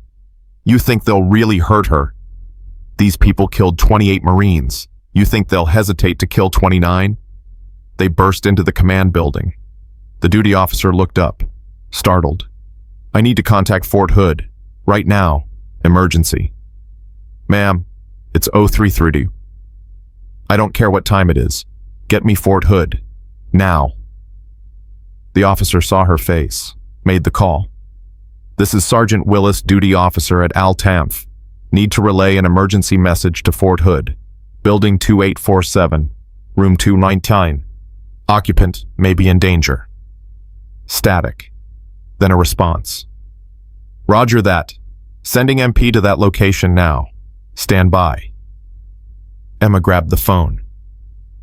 This is Gunnery Sergeant Emma Reyes. The occupant is Private First Class Maria Martinez. She may be targeted for harm. Treat this as a credible threat. Understood, Gunnery Sergeant. MP is en route. ETA 3 minutes. Emma waited. Chen waited. The duty officer looked confused but stayed quiet. 3 minutes felt like 3 hours. The radio crackled. Al 10F, this is Fort Hood MP. We're at building 2847. Copy. What's your status? Checking room 299 now. Silence. Emma's heart was pounding. Al Tamf, we have contact with Private Martinez. She's safe. Confirms she received multiple threatening messages tonight. We're moving her to secure location. Emma exhaled. Thank God. Fort Hood, this is Gunnery Sergeant Reyes. Tell Martinez to call me when she's secure. Roger that, Gunnery Sergeant. The radio went quiet. Chen leaned against the wall. That was too close. Yeah. They knew exactly where she was. Room number, building number, everything. Which means they have access to military personnel records, which means someone inside is helping them. Or someone inside is them. Emma's phone buzzed. Garrett. I heard. Martinez is secure. But this changes things. Changes them how? They're not waiting for you to file the complaint. They're moving now, trying to intimidate you before we can build the case. It's not going to work. I know. But it means we need to accelerate the timeline. Tomorrow morning you file the complaint. Then we move you to protective custody, off base, secure location. I'm not hiding. You're not hiding. You're protecting yourself so you can testify. There's a difference. Emma wanted to argue, but he was right. If she died, the case died with her. Fine. Where pa? Safe house. 20 miles south, small team, Monroe and 2 other agents. You'll stay there until Vance makes his move. How long? However long it takes, days, weeks, could be months. I can't disappear for months. You won't disappear, you'll just be unavailable. Your squad will be told you're on special assignment. TDY, happens all the time. Emma looked at Chen. What about him? What about me? Chen asked. He knows about this. He's involved. If they come after me, they'll come after him. We can put him in protective custody too. Chen shook his head. No way. I'm not hiding in a safe house while you're out there as bait. Chen. No, I extended to watch your back. That's what I'm doing. You go, I go. Garrett's voice on the phone. Gunnery Sergeant, it's your call. But having Corporal Chen in the safe house might actually be beneficial. Extra security. Someone you trust. Someone who's not CID. Emma looked at Chen, at the stubborn set of his jaw, at the loyalty written on his face. Fine. He comes. Good. Be ready at 0700. After you file the complaint, a vehicle will pick you both up. Pack light, essential gear only. We don't know how long you'll be there. Roger that. Garrett hung up. Emma and Chen walked back to the barracks. The sun was starting to rise. The base was waking up. Marines heading to PT, to Chow, to another day. None of them knowing what was happening, what was coming. You good? Chen asked. No. Yeah, me neither. Chen stopped at his door. But we're doing this anyway. Yeah. For Martinez. For Martinez, and Jenkins, and the 7 from Ramadi, and everyone else who died because people like Vance exist. Chen nodded. See you at 0700. See you. Emma went to her quarters. Started packing. Didn't take much. She'd learned to live light. Travel fast. Leave nothing behind. The challenge coin sat on her bunk. Proof of a unit that didn't exist. Of a past she couldn't escape. Of 7 names that would never fade. She picked it up. Held it tight. I'm coming for them. For all of you. I promise. Outside, the base continued to wake. Inside, Emma Reyes prepared for war. Not the kind with bullets and bombs. The kind with lawyers and testimony and evidence. But war nonetheless. And this time, she wasn't fighting alone. At 0700, Emma and Chen stood outside the command building. A black SUV pulled up. Tinted windows. Government plates. Monroe got out. Ready. Ready. Good. Let's go make some people very nervous. They drove to the IG's office. Emma signed the complaint. Formal accusation against Colonel Marcus Vance, requesting full investigation into the Ramadi mission, alleging corruption, misconduct, and possible criminal conspiracy. The IG officer looked at the complaint, looked at Emma. You understand what you're doing? Yes. Accusing a colonel is serious business. There will be consequences. I'm counting on it. The officer signed the receipt. Complaint officially filed. Colonel Vance will be notified within 24 hours. Thank you. They left. Got back in the SUV. Monroe drove south, away from the base, away from safety, toward whatever came next. Emma looked back once, at the base, at the life she was leaving behind, at the Marines who didn't know she was gone. Then she turned forward, toward the hunt, toward justice, toward the truth that had been buried for 7 years. Phantom was coming back, not as a ghost, as a hunter, and the prey were about to learn what that meant. The safe house was a concrete box, no windows on the ground floor, reinforced doors, camera systems, 2 agents stationed outside, 1 inside monitoring equipment. Emma dropped her pack on the bunk. Chen took the one across from her. Monroe set up a laptop on the table. Vance will be notified in approximately 6 hours. We expect contact within 12. Contact how? Emma asked. Phone, email, maybe in person if he's stupid. Monroe pulled up surveillance feeds, multiple cameras, multiple angles of the safe house perimeter. We're monitoring everything, his phone, his email, his movements. The moment he reacts, we'll know. And then we see what he does. If he contacts you directly, we record it. If he sends someone else, we identify them. If he tries to run, we arrest him. Sounds simple. It never is. Monroe looked at Emma. You should rest. It's going to be a long wait. Emma shook her head. I don't rest well. Try anyway. When this breaks, it's going to break fast. You'll need to be sharp. Chen was already lying down. She's right. Get some sleep, Emma. I'll keep watch. You need sleep too. I'll sleep when you sleep. That's the deal.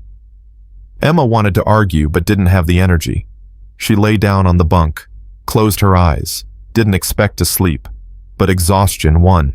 She drifted off. The dream came immediately. Ramadi, always Ramadi. The explosion, the fire, the screaming. 7 faces she'd never forget. Corporal Jackson, 22, engaged, wedding planned for next summer. Sergeant Hayes, 30, 3 kids, coached Little League back home. Lance Corporal Martin, 19, first deployment, scared but trying not to show it. Private First Class Kim, 21, wanted to be a teacher after the Corps. Corporal Rodriguez, 24, 2 sisters who looked up to him. Sergeant First Class Thompson, 35, veteran, should have retired but extended one more time. Captain Walsh, 40, commander, father figure, the one who picked Emma for Task Force Phantom. 7 names, 7 faces, 7 voices she heard every night. Wake up. Emma's eyes opened.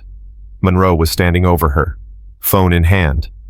What time is it, Hub? 14:30. You slept 6 hours. Any contact? Yeah, 30 minutes ago.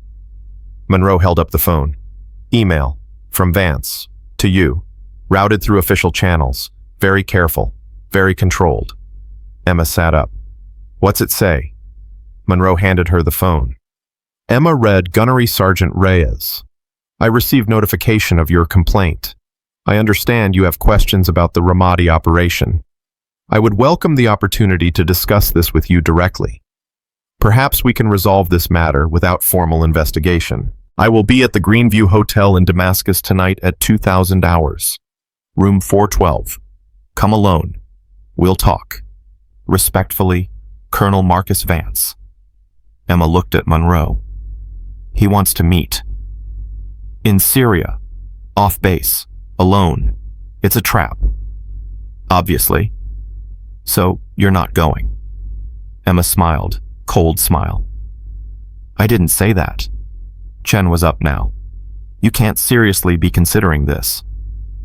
He's offering to talk, to explain. That's what we need. What we need is for you to not get killed. Chen grabbed the phone, read the email again. This is a setup.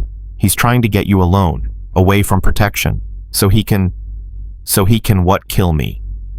He could have done that on base, could have done it any time in the last 3 weeks.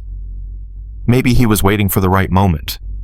Or maybe he actually wants to talk, to explain, to cut a deal before this goes public. Monroe shook her head.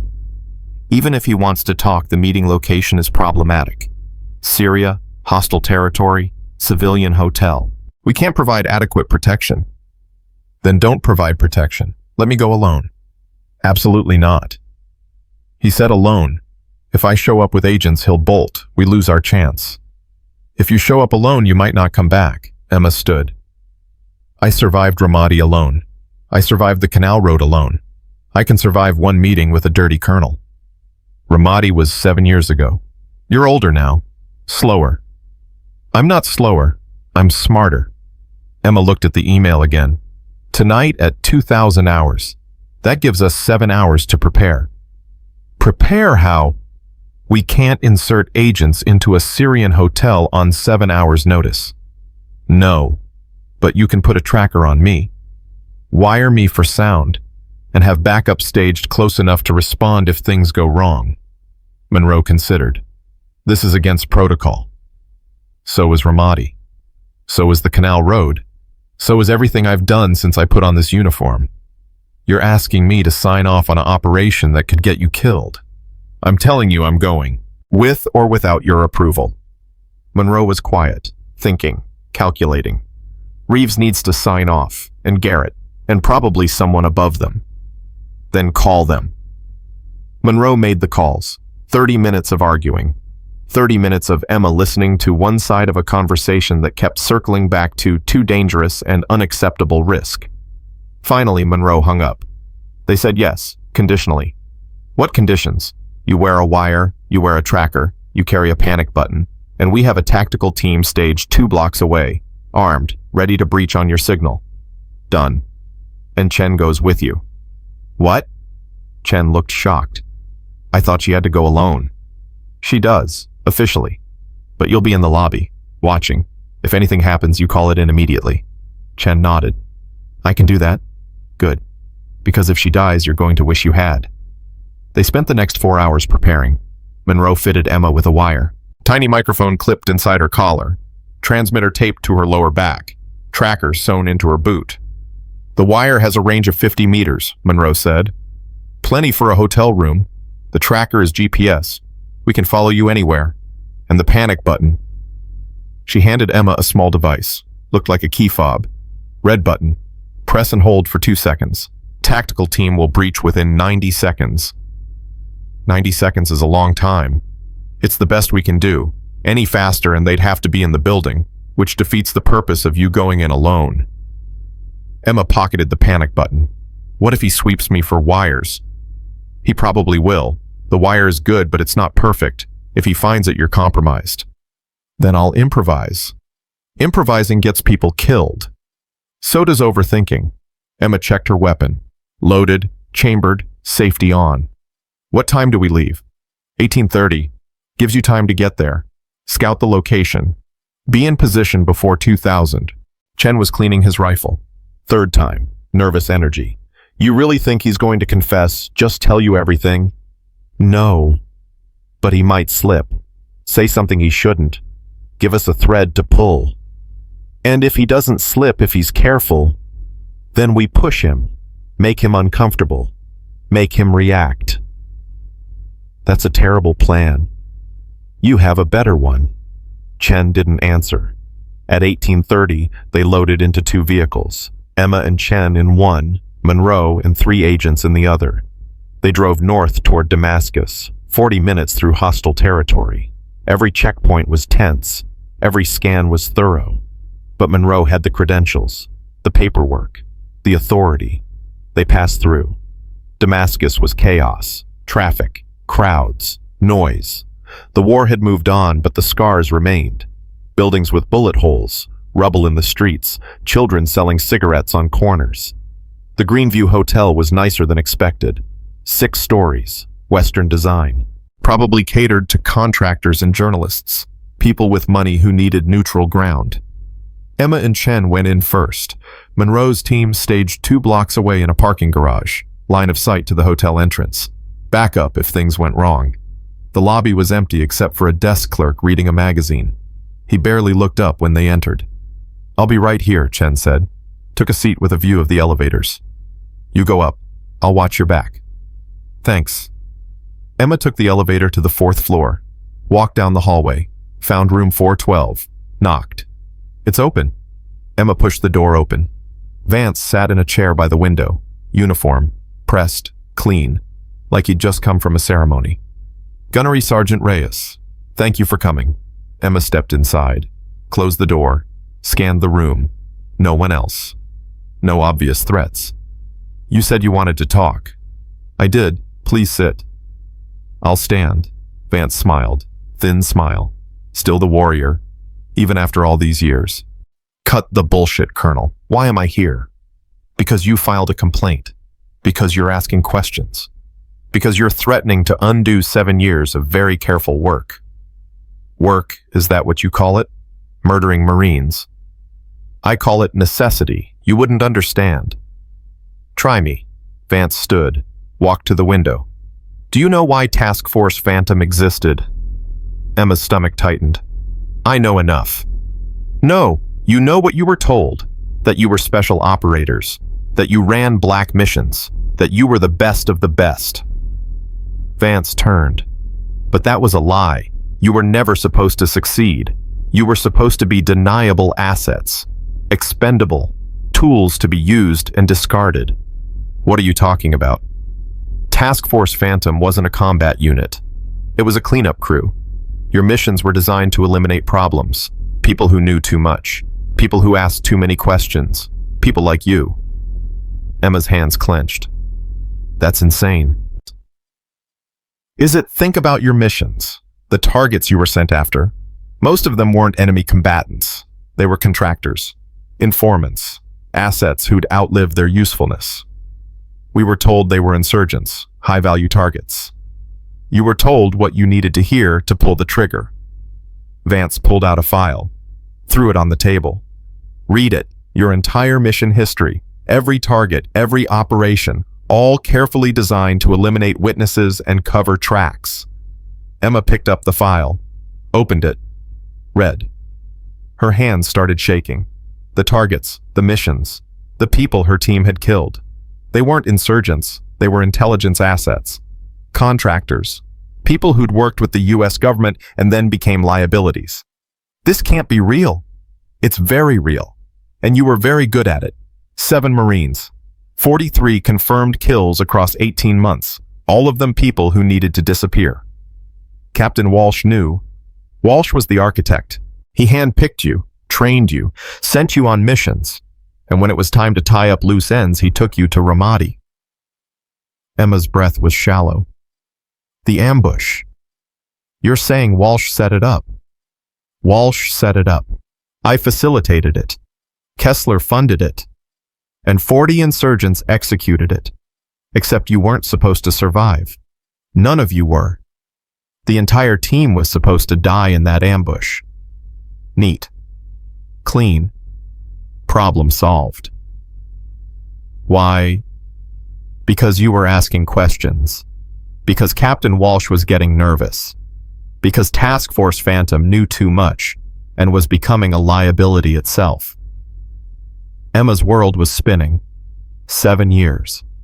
7 years she'd thought her team died because of bad luck, bad intel, random chance.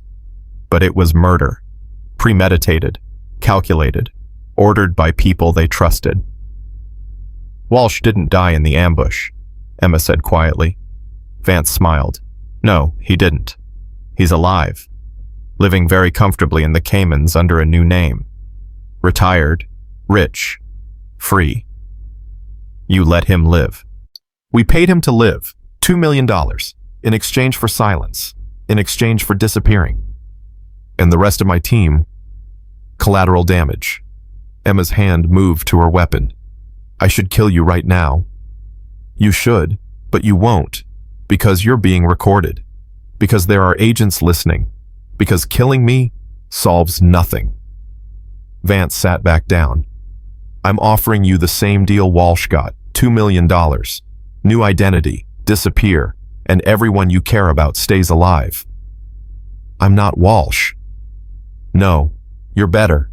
You survived Ramadi. You survived the Canal Road. You're a fighter, which is why we need you gone. Dead or disappeared doesn't matter, as long as you stop asking questions. Emma pulled out her weapon, pointed it at Vance. I'm not disappearing. Then you're choosing death. For you, for Chen, for Martinez, for everyone you care about. We'll see. Emma pressed the panic button. Vance's expression changed. What did you do? Called in backup. They'll be here in 90 seconds. Vance moved fast. Gun appeared in his hand, pointed at Emma. You stupid girl. You think they'll get here in time? You think I came here alone? The door burst open. Not from the hallway, from the adjoining room. 3 men, armed, professional, moving with military precision. Emma fired, hit the first one. He went down. The second one returned fire. Emma dove behind the bed. Bullets tore through the mattress, through the wall, through everything. Emma rolled, came up firing, hit the second shooter in the leg. He fell. The third one tackled her. They hit the floor hard. Her weapon skittered away. He punched her. Once, twice. Emma blocked the third, got her knee up, drove it into his ribs. He grunted, lost his grip. Emma grabbed a lamp, smashed it across his head. He went down. Vance was moving toward the door. Emma was faster. She kicked his knee. He fell. His gun went flying. She pinned him, weapon to his head. Where's Walsh? Go to hell. Wrong answer. Emma pressed the barrel harder. I asked where Walsh is. You won't shoot me. You need me for the trial. I need you breathing. Doesn't mean I need you intact. Emma aimed at his shoulder. Last chance. Footsteps in the hallway. Heavy, fast, multiple people. The door exploded inward. Tactical team. Weapons up. Federal agents, drop your weapon. Emma didn't move. This man is Colonel Marcus Vance. He's under arrest for conspiracy to commit murder, obstruction of justice, and treason. Ma'am, lower your weapon. Not until he tells me where Captain Walsh is. Ma'am? Tell them, Colonel. Tell them where Walsh is hiding, or I pull this trigger and claim self-defense. Vance's eyes were wide, scared. Cayman Islands, Grand Cayman, West Bay, house on 7 Mile Beach. Name is Richard Morrison now. Emma holstered her weapon, stepped back. Let the agents take Vance. Monroe appeared in the doorway. You okay? Fine. 3 shooters down, 1 suspect in custody. Emma looked at Vance being cuffed. He confessed. All of it. Task Force Phantom. The ambush. Walsh. Everything. We got it on tape, every word. Good. Now get me a phone. I need to call General Hayes. Monroe handed over her phone. Emma dialed. Hayes answered on the second ring. Sir, it's Gunnery Sergeant Reyes. I have information on Captain Walsh's location. Cayman Islands. I need authorization to pursue. Stand down, Gunnery Sergeant. We'll handle Walsh. Sir, with respect, this is personal. He killed my team. I need to be there when he's arrested. Silence on the line. Then, you have 24 hours. After that, he's CID's problem. Understood. Yes, sir. Thank you, sir. Emma hung up, looked at Monroe. I need transport to Grand Cayman, tonight. That's outside my authority. Then get me someone whose authority it is. Monroe made calls, pulled strings. 2 hours later, Emma and Chen were on a military transport heading to Grand Cayman. Monroe came too. So did Garrett. So did 4 agents and a full tactical team. They landed at 0300. Local police were waiting. Coordination had been done in advance. The Cayman government wanted Walsh gone. He'd been bribing officials, causing problems. They were happy to help. The house on 7 Mile Beach was huge, gated, security cameras, guards at the gate. Standard approach, Monroe asked. No. Emma looked at the house, at the proof that Walsh had lived rich while her team died poor. I'm going in alone. That's not negotiable. He was my commander, my responsibility. I'm doing this. Garrett handed her a warrant. Arrest warrant, signed by a federal judge. Murder, conspiracy, treason. He fights back, you're authorized to use lethal force. Emma took the warrant, walked toward the gate. The guards saw her coming, raised their weapons. U.S. federal agent. I have a warrant for the arrest of Richard Morrison, also known as Captain James Walsh. Lady, you got the wrong house. No, I don't. Emma held up the warrant. You can let me in, or I can call in the tactical team behind me and they'll blow the gate. Your choice. The guards looked at each other, looked at the warrant, looked at the armed Marines behind Emma, made the smart choice. They opened the gate. Emma walked in, up the driveway, to the front door. It was unlocked. She went inside.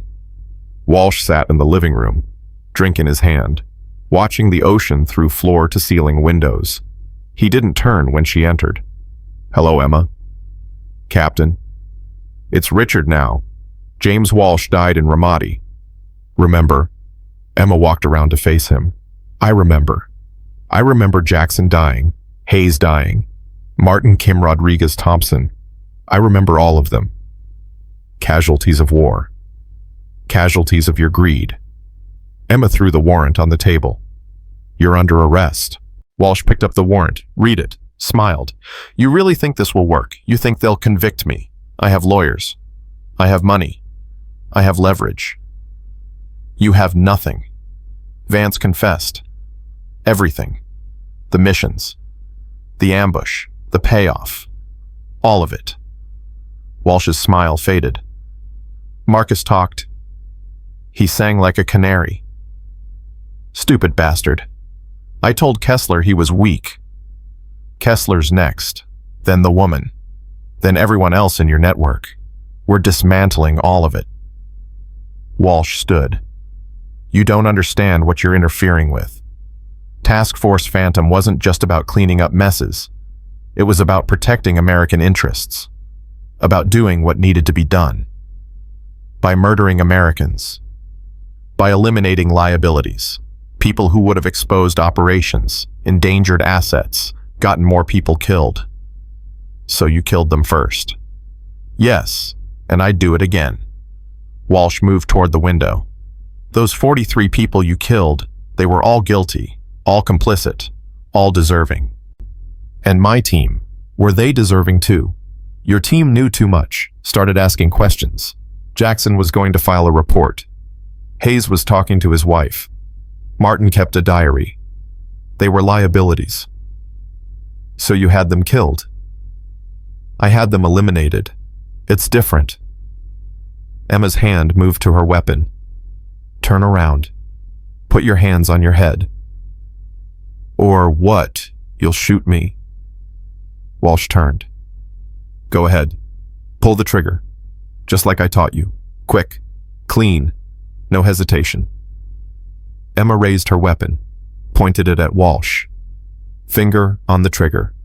She could do it. End him right here. Justice for 7 Marines. For the 43 people Task Force Phantom killed. For everyone Walsh had destroyed. 1 pull. 1 bullet. Done. But Chen's voice echoed in her head. You're not broken. You're human. And Martinez's words. Thank you for showing me it's possible to survive and still be yourself. Emma lowered the weapon. No. No. You don't get the easy way out. You don't get to die a soldier. You're going to prison. You're going to stand trial. And you're going to face every family of every Marine you killed. That's real justice. Walsh lunged, pulled a gun from behind his back. Emma was faster. She fired once, hit his arm. The gun fell. Walsh dropped to his knees. You should have killed me. Yeah, I should have. Emma cuffed him. But I'm not you.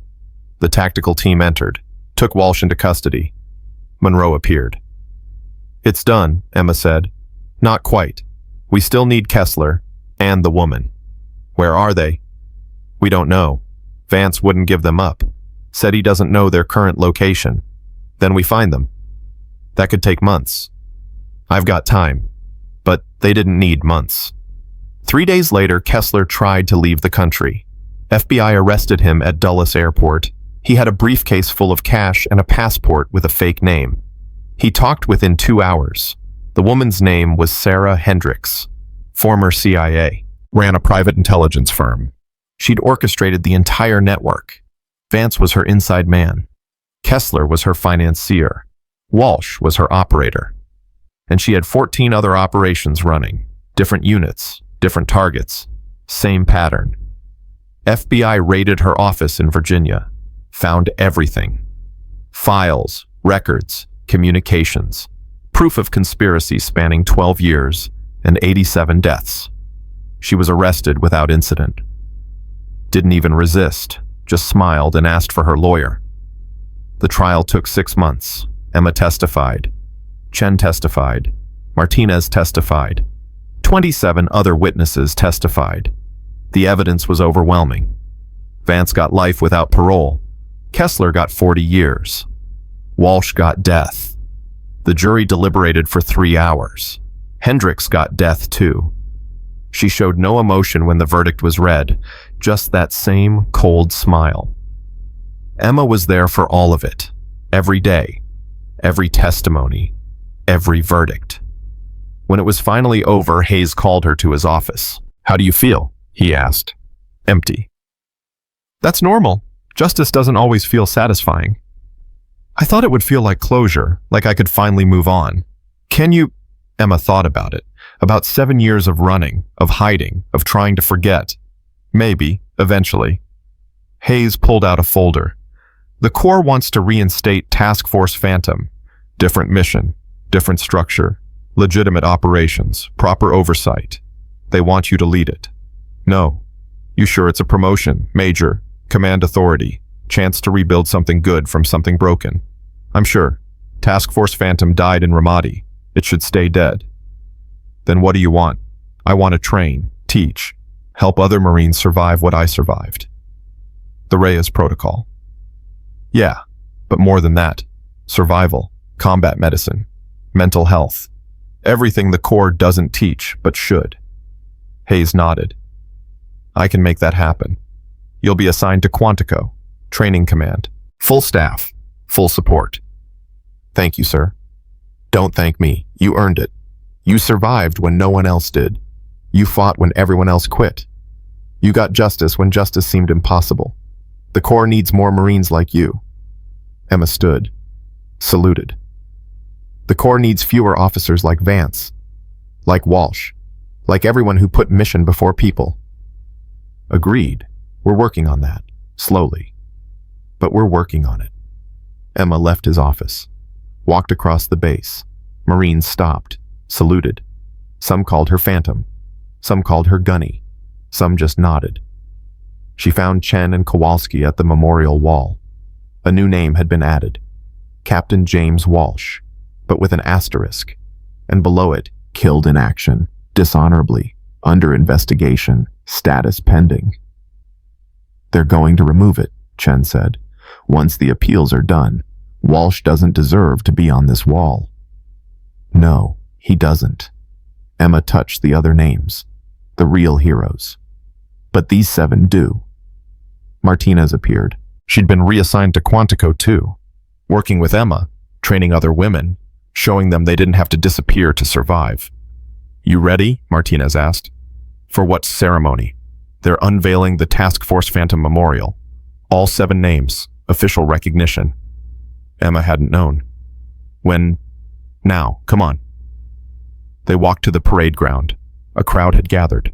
200 Marines, families, press. A covered monument stood in the center, 7 feet tall, black marble, draped in a flag. General Hayes stepped up to the microphone. Ladies and gentlemen, we gather today to honor 7 Marines who gave their lives in service to this nation. Marines who were killed not by the enemy but by the very people sworn to protect them. This memorial stands as a reminder of their sacrifice, and as a promise that their deaths will never be forgotten. Gunnery Sergeant Reyes, will you do the honors? Emma walked forward, hands shaking. She pulled the flag away. 7 names carved in marble, 7 faces etched in stone. Below them, Task Force Phantom, silent, swift, sure, killed in action. Ramadi, 2018. They gave everything. We owe them everything. Emma traced the names. Jackson, Hayes, Martin, Kim, Rodriguez, Thompson. Walsh's name had been replaced with Captain Samuel Morrison, the man Walsh had been before greed corrupted him. I'm sorry, Emma whispered. I'm sorry I couldn't save you. I'm sorry I survived when you didn't. But I promise you this. Your deaths meant something. Your sacrifice stopped something evil, and your names will be remembered forever. The crowd stood in silence. Then slowly they began to applaud. Not loud, not celebratory, just respect, acknowledgement, honor. Emma stood at attention, saluted her fallen team, held the salute until her arm ached.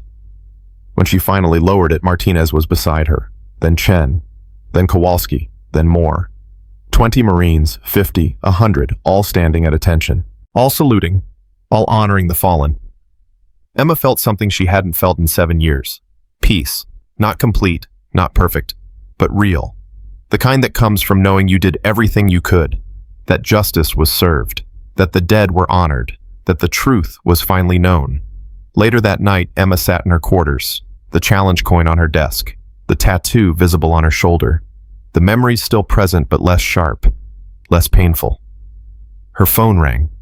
Unknown number. She answered. Gunnery Sergeant Reyes. Yes. This is Staff Sergeant Julia Cross. I'm calling because I heard about what you did, about Task Force Phantom, about the trial. And I wanted to thank you. Thank me for what? For standing up, for fighting back, for showing us that justice is possible. I was assaulted by my platoon sergeant 2 years ago. I never reported it. I was too scared. But after hearing your story, after watching you take down a colonel and a CIA officer and an entire conspiracy, I decided to report it. Today. And I wanted you to know that you inspired that. Emma's throat was tight. Did they believe you? They did. He's being investigated. It's not over yet. But it started. And that's because of you. That's because of you. You're the one who had the courage to speak up. You gave me that courage. Thank you, Gunnery Sergeant. Thank you for being Phantom. The line went dead.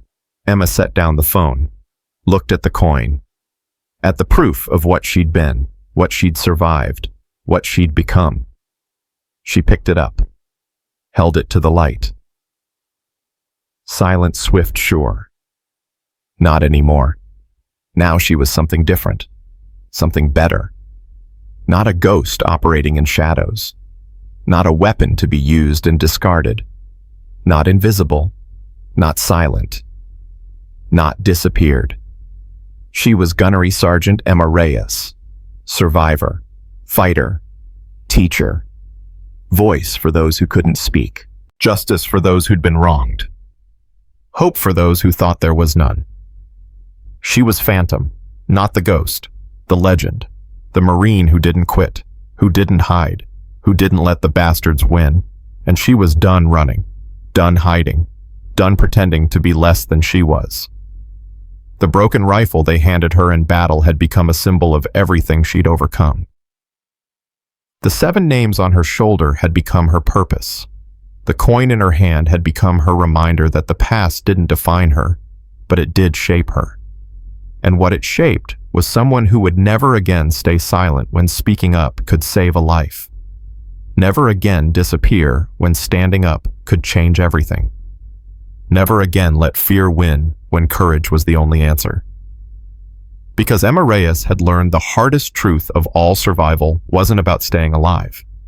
It was about living for something bigger than yourself, fighting for people who couldn't fight back, being the Marine she wished she'd had in Ramadi, being the person Martinez needed, being the legend that would inspire others long after she was gone.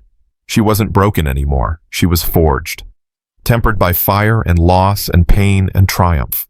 And she was ready for whatever came next. Because Phantom never died. She just got stronger.